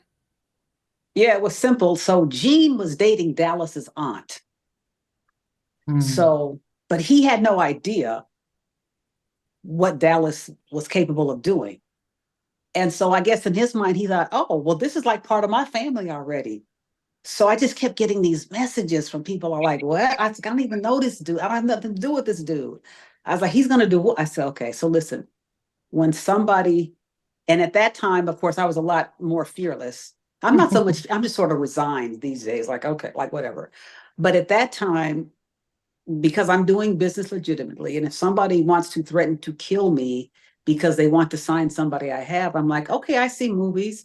That's cool. But I grew up in a military family, and You know, I don't like guns, but I'm not afraid of them necessarily. You know, my father had like M16s and different things, you know, because of his military service. And I was like, I can't be walking around with a target on my back. So I was like, I said, Dallas, I need you to get Gene on the phone. Dallas is so nervous anyway. He's like, I said, get him on the phone. I said, there's an issue. Tell him to come on over here and we can have it out right now. Because we have music to create. Mm. So Dallas got him on the phone. He is so scary. And then he was like, he was whispering something, probably like, you know, she's crazy too. So like, I don't know, man. Anyway, so then he said, he wants to talk to you. So yeah, I was nervous, but I was like, I got to get this out. We got to get this out. So Gene gets on the phone and he's like, you know, hey, I'm Gene. You know, people like me and you should really work together. You know, we probably have some of the same goals. And, you know, I just wanted you to know, you know, I don't have any issue with you. You know, I think you're cool and maybe we can work together someday. And I was like, oh, okay, thank you. And I hung up the phone. I was like, whew, okay, Lord, we can get rid of all of these guns because I'm like, I'm not really into guns, but you know, and like now it's normal where rappers, they're shooting up studios and stuff. It's like, I just want to make music. But yeah, it's like you can't let anybody like punk you like that and survive, you know, not at that time. I mean, it's interesting you brought that up because the one thing I noticed when you look at the credits of stuff that you did with Dallas is that his name is on there, while in other cases, some people would put their name in there and maybe have Dallas playing the drums and stuff like that, but the Oh, yeah. publishing. So I guess, I mean, because you learned what Dick was doing, but you maybe had the opportunity when you had this young 16-year-old to actually take his name as well, but you didn't. What was how did and you're in the entertainment industry, what was the moral compass that made sure that you're going to treat him as fairly as you wanted to be treated? I kept seeing all of this stuff with people who never got credit. I think, I'm not sure, but like Candy Burris, I've known her since she was a little girl, but she was a great songwriter. From Escape, you know? Yeah, she was a great songwriter. And I think at the time she wasn't getting credit or couldn't get her songs on. And I was like, that's crazy. She writes great music. And I would see in Atlanta a lot of these guys with big names, and they'd have a bunch of staff people underneath them, but none of those other people's names would ever appear. And I ended up co-producing and co-writing Meeting in the Ladies' Room, and my name didn't appear. But Dick told me ahead of time, he said, I will pay you as a producer, no matter how many people it is, because your name may inadvertently be left off certain things, because he had prior agreements. So he was still trying to look out for me. And I was like, oh, okay, that's cool. And I'm talking to the guys in Midnight Star about that now, like, okay, I'm ready to get my credit now. But when you create something, it's like it comes from your soul. Mm-hmm. And people should be credited. Now, I got criticism because I put my name as producer of Mr. DJ, which was, I guess, the first track that Dallas did a track to that was a hit. And I was like, he was learning. I said, just like Quincy or like Puffy or any of these guys that you think are okay, they don't have to play everything. They're still the producer. I'm still the producer of this song. I'm the architect of every bit of this record, from the music to the vocals. That's it. But people should get their credits. And that's like capital. That's business capital, having your credits.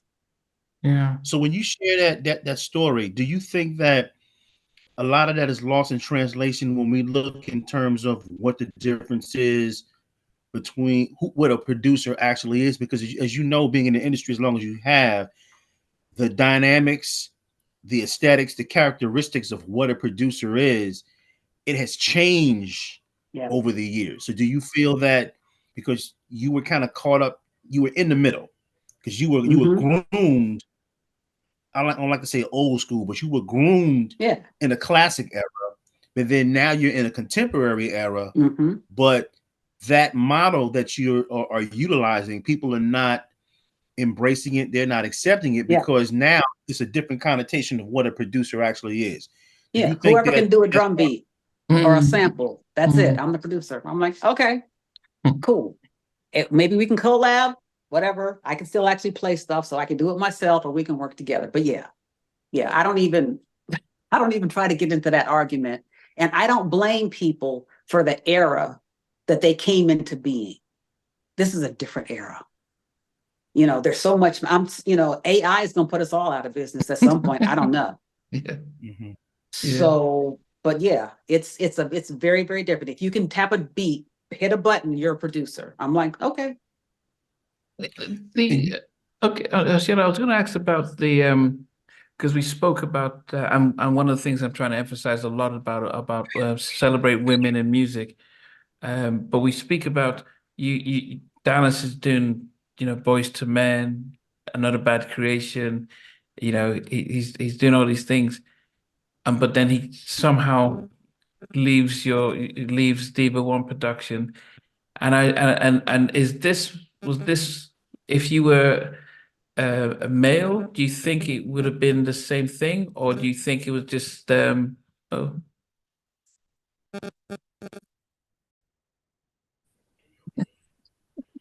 Okay. Uh, sorry about that. no, it's fine. I freaked out so bad when I disappeared. I need you to reframe that last question. Yeah, no. So because I've been really trying to emphasize about really shine a light about how women had to work twice as hard in the music industry. Oh yeah. And you signed Dallas, and he's making 10 diamond albums, and all of a sudden he kind of disappears from your grasp. And I was wondering, if you were male, do you think people would have had a lot more, that would have been a different outcome? Oh, Yeah. Well, I believe that if I had been male, somebody would have at least talked to me. It's like Michael Bivins, who had Boys to Men. We had seen each other in the past. Michael was trying to sign Dallas to a contract after Dallas told him he was already signed to a contract. And the reason he got, like I was already on Motown. So they already knew about Dallas when they called and said, we want you and Dallas to come and produce this group, Boys to Men. Oh, okay.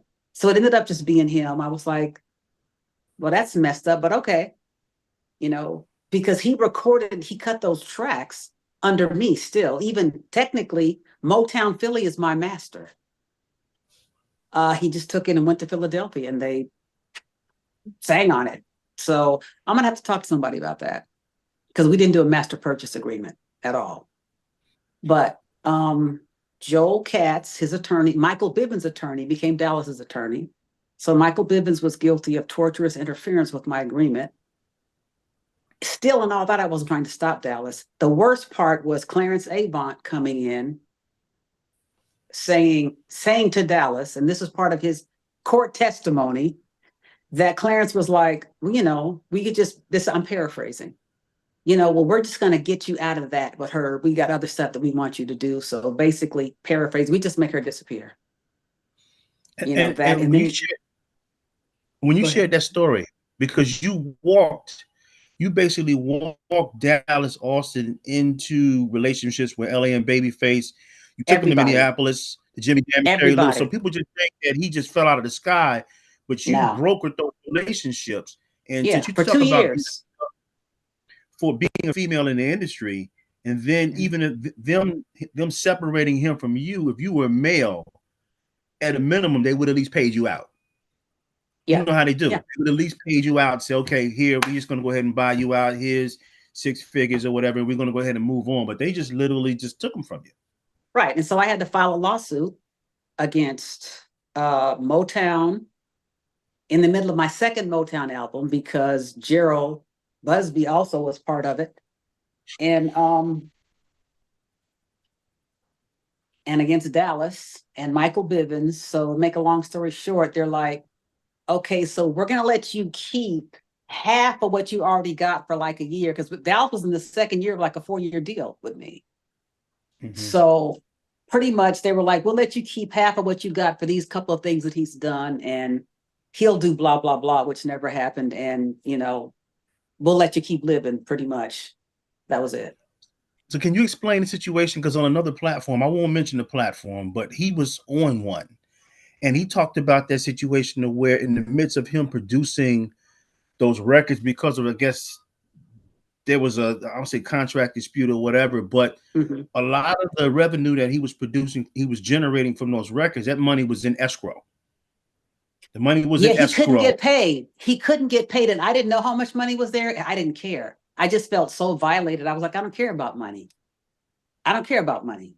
And he actually told me, he was like, when we finally did a settlement agreement for me to get half of what I should have for a year instead of the 4 years of whatever, and have him do some songs for me, he said, you must not have had any idea how much money was there. And I said to him, and I did not care, and I still don't.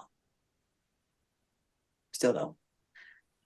I mean, I still, to this day, it's like, I don't know how many records Motown Philly has sold, but it's like millions and millions and millions and millions. So yeah, some things are like beyond money to me. And I was like, I don't care about this money. Yeah, but what did you, his name was on the credits of what all the things he was doing with you. Yeah. I would, as Sheldon says, you were opening doors and introducing him to people. So did anything go wrong between the two of you? Or did people see how valuable he was and try and just yank him away? Or did he just feel as if he wasn't getting his dues and so he needs to leave, and somebody says, yeah, we'll help you leave? What do you think? It was all of the above. There was somebody who came and wanted to do one of Dallas's songs, and they wanted 50% of his publishing. And I'm like, who are they? It was somebody who was nobody. I said, if Teddy Riley wants 50%, okay, I don't know who this is. I'm not giving them 50%. Okay, he was mad about that. But then after Michael Bivins got in his ear and had him make Joel Katz his attorney too, well, Joel, a partner of Joel Katz, let me be more specific. He basically told him, well, your agreement with her is a work for hire and it should be something else. And I was like, it would have been something else. We didn't even get to that part. Because I had always told him, I want us to be partners. We're not starting out as partners. You're 16 on the front porch right now, but you're going to be great. I told him, I took him to Sylvia, Jimmy Jam and Terry, everybody, LA and Face, everybody, and begged them to give him work. Okay? Nothing was happening at the time. But I was like, keep recording, I'll keep paying, like $120 an hour, or doing lockouts for $750 or $1,000 a day. So he could just keep recording. Got it paid for him to get a programmer and an engineer, all of that. So, it's just about money. It's like I was in the way of people who were already bigger being in control of everything. And then even in the case of him doing the TLC stuff for LA and Pebbles, I had taken Dallas to LA and begged him to give him work. Then they had the nerve, after they recorded all the TLC songs, like at least Motown put produced by Dallas Austin for Diva One Productions. LA wasn't going to put that on there. He put produced by Dallas, I guess, for DARPA or whatever. So LA took my credit. Then they didn't even pay me. It took a couple of years for them to pay me anything, even the song, the publishing money. And a woman called from Sony because I had sent some letters. She was like, you mean you never got paid? No. She said, oh my God. So of course she FedExed a check to my house the next day, because that technically was another lawsuit. But it's just like, credits are important. And even if you're going to screw me out of most of my money and all the opportunities I should have had because of that, you're going to cheat me on my credit too? I owe LA for that one. Now, tell me this, because you talk about all the credit disputes and things of that nature. In your book, you express your frustration with what's going on behind the scenes in the music with non-creative people, all the attorneys and the business people, and how they're disrupting creativity.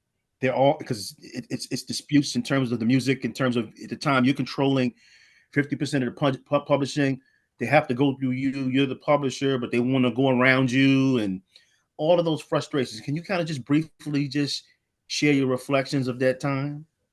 Yeah, I mean, people, it's just like in any business, you want to control assets so you can have more money. In a creative field, it's really frustrating because songwriters and people who create music get caught up in a bunch of this technical legal BS, and then a bad lawyer can come in and just ruin everything for everybody. Then you get locked into your positions and you're fighting and fighting and fighting and fighting, and they make tons of money. The music business has always been controlled by attorneys and accountants, period. The people who are the heads of labels were never creative people. But I noticed they were all suits, before people started doing more independent things. They were suits. Mm.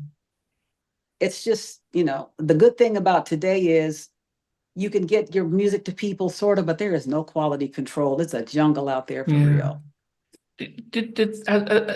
As years have gone by, because if anyone talks about Dallas, they will say he's right now still one of the biggest producers, and the fact that he's spawned off other producers subsequently.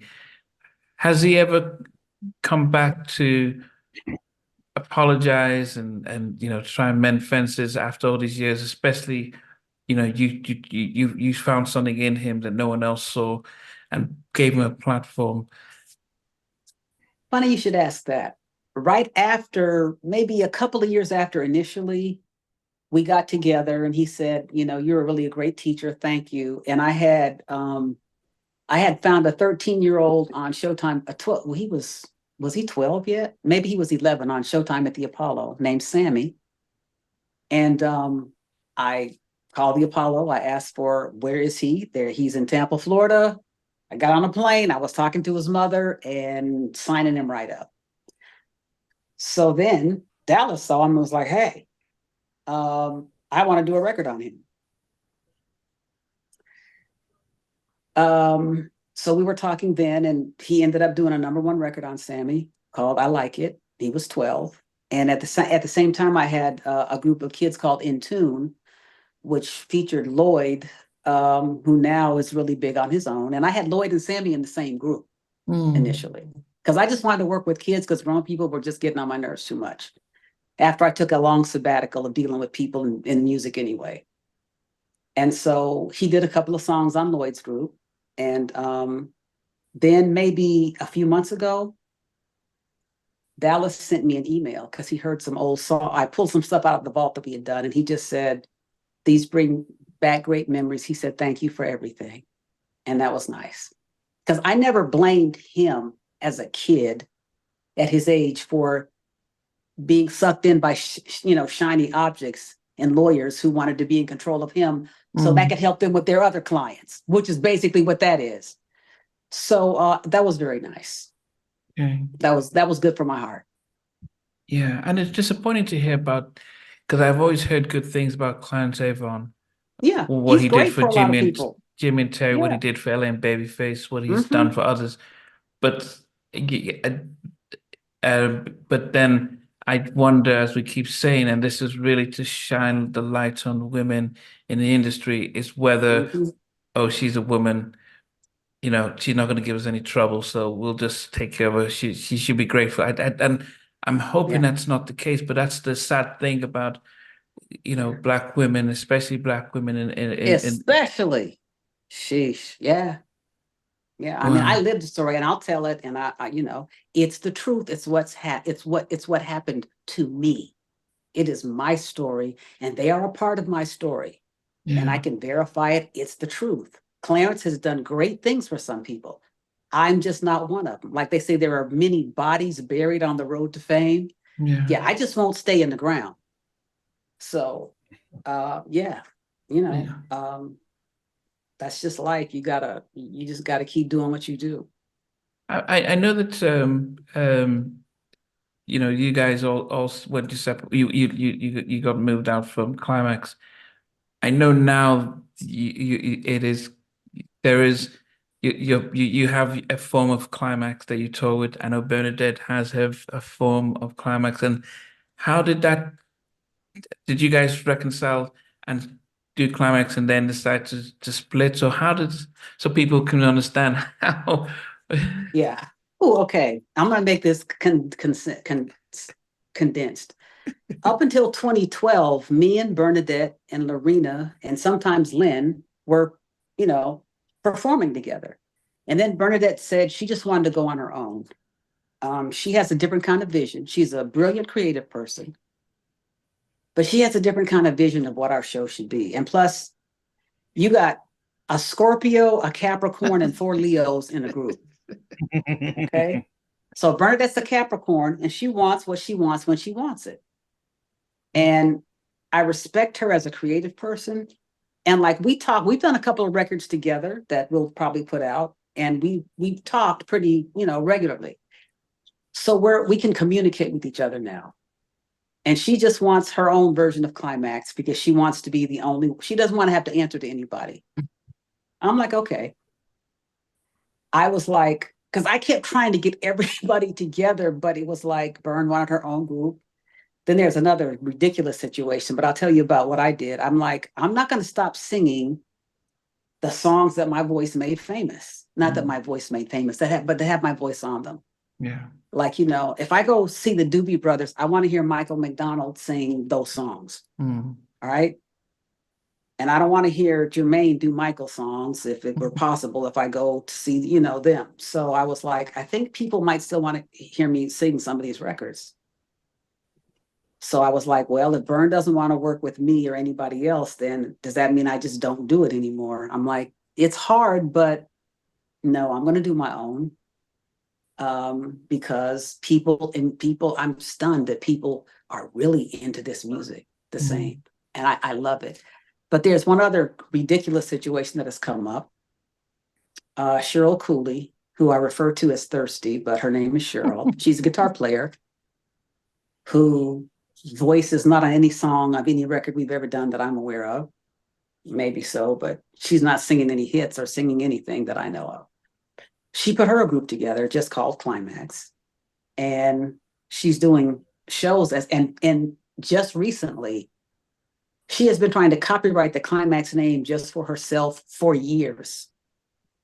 Just recently in 2024, the US Patent and Trademark Office awarded the name to her. Wow. Subject to us having 30 days to file an opposition. That got all the rest of us talking. So we filed an opposition to stop the trademark. So now it's sort of in trademark court. But we all tried to have an agreement. The rest of us, and Cheryl agreed initially, any original member could perform as Klymaxx featuring, and you have to put your name out there so people know who they're getting. Bernadette does it. I do it.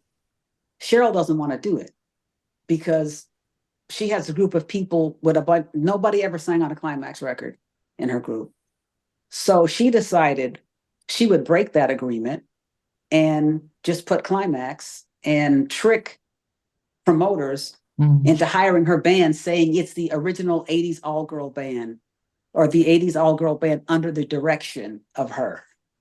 I'm like, that's a lie. That's not who you are. But that got Lynn, Lorena, Robin, me, and Bernadette. We're like talking weekly now. And who knows, we may do something together, we may not, but at least we can have conversations with each other and it's cordial and it's reasonable. And I'm grateful for it. Wow. People talk about Beyonce and her putting together. It was a big deal when she put together an all-female band to go out on the road. And obviously you're coming out of a female band situation, but you also do something like that almost 30 years before with Lois Lane. You have this group, they play all these instruments and all these different things, and you're you get your settlement, with the Dallas situation, and then you're taking that whole investment. It's like you're functioning like a record label because you're doing all the logistical stuff. You compare it to like Tyler Perry. You got all these different sets and you got trucks. You got this whole big production to really put into this group. You get them on Arsenio Hall after all of that. And think about, I mean, because when we look at this, you're doing this independently. You're not doing it like Yeah, no someone help. who has a 50-50 joint venture partnership where the label is funding it. You're funding it yourself, and then you get close to the finish line, and all of a sudden, one of the group members tells you is that no one is going to deal with them as long as you're there. Yeah, just one insult after another. Yeah. Is this residual from the whole Dallas thing, do you think? Yeah, because I stole all of Dallas's money and I'm making trouble. So someone says, yeah.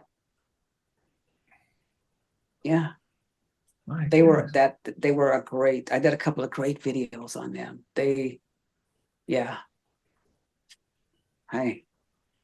How have you managed? I'm a full-time therapist, and and part of what I do this is really just to motivate and encourage the audience who may be going through things, and they may think what they're going through is challenging, but you're in the public spotlight, and millions of dollars are involved and stuff. But how did you manage to deal with these setbacks and still try and be sane and be positive going forward? Yeah, I wasn't sane, I'll tell you that much. And one of the reasons I wrote my book, I'd Still Say Yes, is because we all have incredible challenges, and sometimes it's embarrassing to share the details of some things that happen to you. But I thought, if I can just step out and share details of some of the stuff I went through and then what I tried to do about it, maybe it'll help somebody else either get some assistance, or at least they'll know, wow, she really got messed up, but somehow, she came through it. It's like I, of course, spent years and years in therapy. I mean, I was actually hospitalized for about a month or 6 weeks, I think. And I had to understand it wasn't me, it's them. I didn't do anything to deserve any of that. That's just what some people do. I would say guys, but now it's guys and women, But at that time, it's typically like just stuff that guys do, just go into a village and, slaughter everybody and take the spoils. I just happened to be all the people in the village who built the village, actually. But just like, how was America founded? Come in, commit genocide against Native Americans, and bring enslaved Africans over to build the country up. Because what? We want money. That's it. So people, we all have interesting stories, and I encourage everybody, share your stories, because you'd be surprised at the things that we have in common, not just the good things, but the heavy things, the painful things, the hurtful things. It's good to share that when you can. So right now, how do you keep yourself from looking back and still being able to be positive and not be suspicious of people? Well, I'm still suspicious of people, but I'm focusing more on myself from the standpoint of my voice still sounds really good singing. So I'm like, okay, Joyce, I've been recording stuff for 5 or 6 years and not releasing any of the music. I'm like, let people hear the music. Yeah. Finishing up some stuff like that. I'm still in a fight with Universal right now for producer royalties from 40 years ago from Klymaxx. And on the label, it says produced by Fenderella. And they're like, but you don't have a contract. I'm like, here's a copy of it. Yes, I do. Oh, well, we didn't know about it, so we don't have to pay anything. I'm like, okay. So I have an attorney working on that. 40 years. It's like, hey, I love music. I always did music because I loved it, not to make money for it. But if somebody's making millions and millions and millions of dollars and I contributed and I have a share, I'm going to try to get my share. In the meantime, I realized we have limited time on earth. Because I can sing and I can create. I have some projects I want to finish on myself. And just have the satisfaction of like making some good records with me on them. Mm. Are you still producing, or are you getting other people to produce with you or for you, or how are you doing that? I'm doing most of my stuff myself, but I have a couple of guys I work with, Wiley Morris, who's produced a lot of nice things here, and a guy named Swerve Birdsong, who I sort of mentored, who's a really good writer producer. So I'm doing some things collectively and by myself. But I like working with other people. I enjoy it. Do we expect to see anything released anytime soon? Yeah, well, I just released a salsa version of I Miss You. Yeah. And I've got probably every 4 to 6 weeks, I'm going to be putting a single out, because the way the business is structured now, it's to your advantage to put singles out every 4 to 6 weeks rather than put an album out at once. And then you can just add them to the album, at the end of that time. But yes, definitely. Yeah. Did you just, I think I read somewhere that you discovered Lloyd?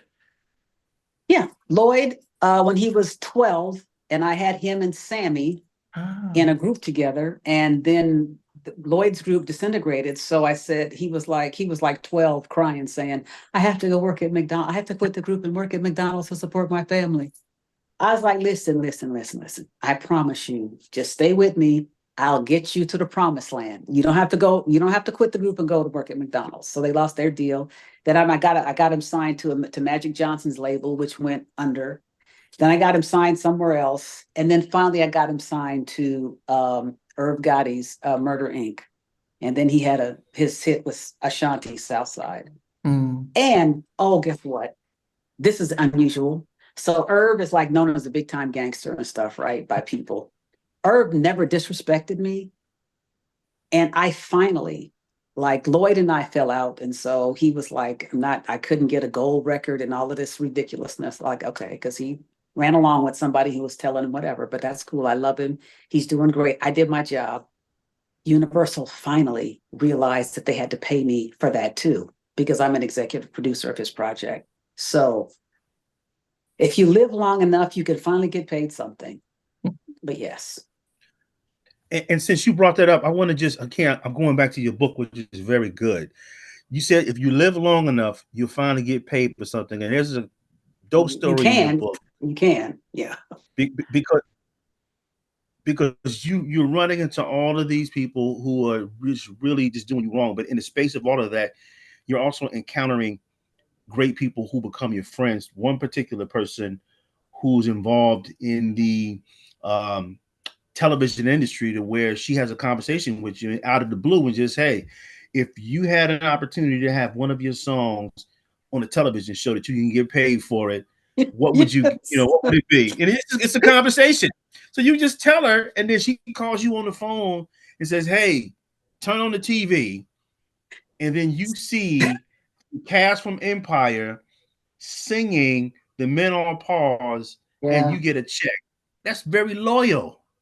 Listen, Stacey A. Littlejohn, I've known her since she was a teenager in Oakland. She was just one of my little buddies. I was like, she was so funny. And I knew she wanted to be a writer. She hadn't started writing, but then she became an executive producer. She's done all this TV. She's done movies and everything. Yeah, how about that? The young lady called and said, yeah, I got a little something for you. And then I was like, whoa, man, that was the best. That was the best. Did they not do it on Saturday Night Live as well?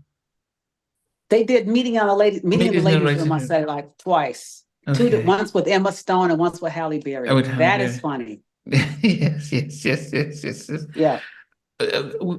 Are we going to be able to see? Are you going on tour with your version of Klymaxx this year? Yes. There's some confusion about which Klymaxx you're getting, and often people say, I want the girl getting on that bus. I'm like, that's me. I'm the one getting on that bus. Yes, it just depends. Or I want the crazy one. That's Burn.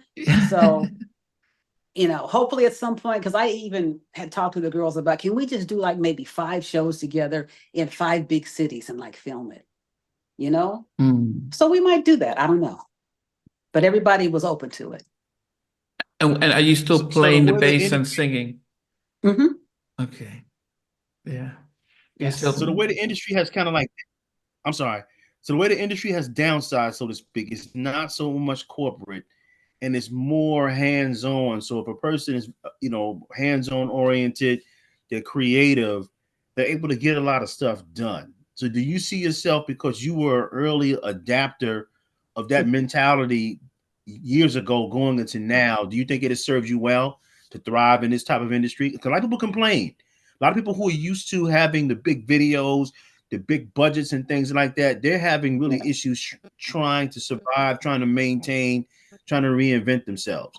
But it seems like you were more hands-on, more creative, all of these different type of things that you were independent. So do you think this era right now really serves you well based on your previous experiences? I think it can if I do my homework. I pay a lot for classes from, there are certain people whose YouTube videos I watch. You can find so many things on YouTube, but there are certain people like Rick Barker, who's Taylor Swift's first manager, who gives classes. There's a guy named Jesse Cannon that just give free advice on the nature of the music industry now. There are a lot of really good gurus, and then I pay like for private lessons as well, just trying to stay in this century enough to know how to just promote some music for myself. I'm not trying to take over anything. I just want people to hear music that I'm doing now. That's it. And hopefully I can do more touring. That's my goal, to have fun, because it's like performing is what I hope I can do a lot of, like the next 2 or 3 years. That's my hope and prayer. Well, would you write another book, do you think? Oh, yes. People don't like this, but I have already said the name of my next book is called Old Bitches Still Going In. Because it doesn't stop. It's so much stuff that's happened. I'm like, so I may change it, but that'll at least be a subtitle. Oh, yes. Okay. Yeah. I mean, I know you've got. I mean, I kind of believe that you've been standing up all this time, but I generally ask all my guests, if you were had to wait for something or stuck in a lift, what's your favorite movie that you always go to, in any situation? I wouldn't go to a movie. I have some TV shows I love that people are going to think, what? Like, I love the show Monk about the obsessive compulsive detective. I love Two Broke Girls. I just laugh endlessly at that ridiculousness. I like, if I could find old reruns of the Flintstones, I'll watch the Flintstones because I was a kid and that takes me back to a certain time and place. I would watch something light and fun. But you don't have a Whatever. favorite movie at all? Not really. I like so many things. Like I'm a Trekkie. I love science. I love space. But I love things about people. I don't like horror. I don't like horror. But I like movies about people who, like the Star Wars movies. I love Star Wars movies. Okay. Just, So because the question used to be, if you were stuck in an elevator and you had to watch your favorite movie, what would you request to watch? I've never thought about that, but often I'll put on Two Broke Girls and laugh myself to sleep. Okay. Okay. Yeah. Do you think it seems like you have a lot of it's a positive aura of karma that's surrounding you, because even after going through all those things, you have a great spirit, and it seems like people kind of like resurface in your life. You talk about your lawyer or your colleague, Ron Sweeney, the lawyer. After all the Oh, seems like Sheldon's frozen. Okay. Okay. And everything like this, he resurfaces, because it's a great encounter. People should read of your friend Stacy. Very karmic the way he is, a certain gesture that he does. I won't say what it is. People need to read the book. Oh yeah. But yeah. it's really great. Yeah. It's like I believe that you get things back from the universe or the divine or whatever you want to call it in ways and from places you don't expect. Because nothing you have done prior to that is ever wasted. It may seem wasted, but we get things back in ways and from places we don't expect. And those are some of the beautiful things about life. Yeah. So when you really look at your career and where you are, you go back, you're from multiple eras, but you're grounded here in the presence, and it lends itself to your favorite book, The Power of Now. So can you kind of line up who you are right now and align yourself or correlate it with that book? It's just the only power that you have is in this moment. I used to lose so much time with mind projections. What if? Oh, but what about? But this happened, but that happened. But that's already done. I can't do anything about that. I'm going to lose my power to do something about it now because I'm stuck in the then or the what if. It's very simple. The only power you have is in this moment. And in a couple of minutes, it's going to be the past as well. But this will change whatever is coming or change how you look at whatever has gone if you use your power in this moment. It's so simple, but it is so powerful. I mean, what advice would you give women who are trying to get into the industry now? Because as I said, that's one of the things I really want to focus on. Young girls, whether they want to be singers, producers, or songwriters. Yeah. First of all, believe in yourself. Find allies if you can. Find allies, male or female. Do the best that you can do. Have integrity with your art, whatever that is. If it's the art of engineering, if it's the art of visual design, if it's the art of singing or playing an instrument or writing. If you write, one song can change your life. Songwriters are still the backbone of the industry. Great songs can change lives. But look for allies, and know that you'll get knocked down, but you can keep getting up. And learn about social media if you can. If you want to be an artist, all of that, that's important. And you're much younger, so you all can have time for all of that. Yeah. Oh, what's your favorite song? Not your song that you've done, but just by any artist, a go-to song. I don't have a favorite. I have a lot of favorites. I just discovered this old song Aretha Franklin did called Lover Come Back. It's like a swing record because I like swing. But I love like Celine Dion. When I went to see her in Vegas and she did the theme from Titanic and she's swirling around and, my heart is soaring into the atmosphere. I love Luther Vandross. So amazing. I love a billion songs, just a billion. Okay. So don't even get me started. Okay. As a producer, and I always ask this from when I interview producers, if you had a team of your 5 favorite producers on one hand, who would make that team? I don't even know right now. That I don't know. I'm gonna have to come back to that one. Or no, I really can't come back to that one. I'm like, how did it get to be the time it is? I am gonna have to get out of here in a minute. Yeah, no, this was the last question. Yeah, this was that was yeah. I just was like, what? Okay. Producers, well. What I can tell you is, like, I don't know who's doing Bruno and Anderson .Paak, like stuff like close the door open. Yeah. That production is incredible to me. Just the way Bruno takes stuff from the 60s and 70s and makes it 2020 something.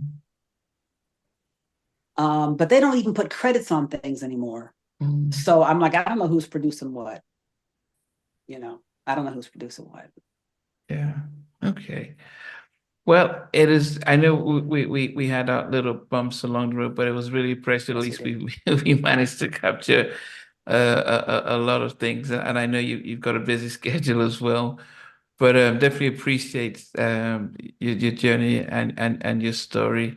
And yeah, the fact is that people can also get your book. There's a lot more written in there, and we do keep an eye out for new music, your tour, and possibly a new book down the road as well. Yes, thank you, and check out the salsa mix of "I Miss You." It's "I Miss You" salsa mix. Yes. Yeah, and thank you guys. And Sheldon, it's nice to meet you too. Just thank you guys for asking interesting things and I appreciate it. And I appreciate your knowledge, like actually knowing something about me. That's an honor. Thank you.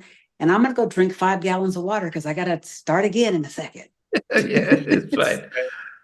Well, Yeah. today's the first day of Black Music Month, so it was definitely an honor to have you here on the first day of Black Music Month. So thank you for all your musical contributions, your groundbreaking, trend-setting careers and power moves. So I wish you all the best in all your future endeavors.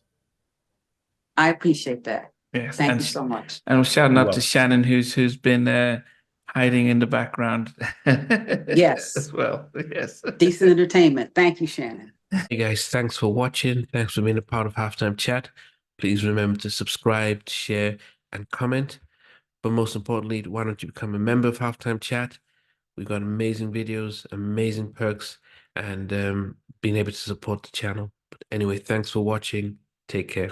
I never participated in that kind. And somewhere in between us for even loving us, on which I did miss you really.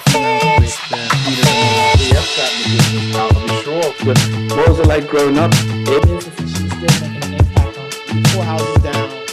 I have a couple of pieces. trying to get this one and that one. That works for you, but just for me, No. Okay, you're okay. They don't understand what Joyce's voice winning all spirits.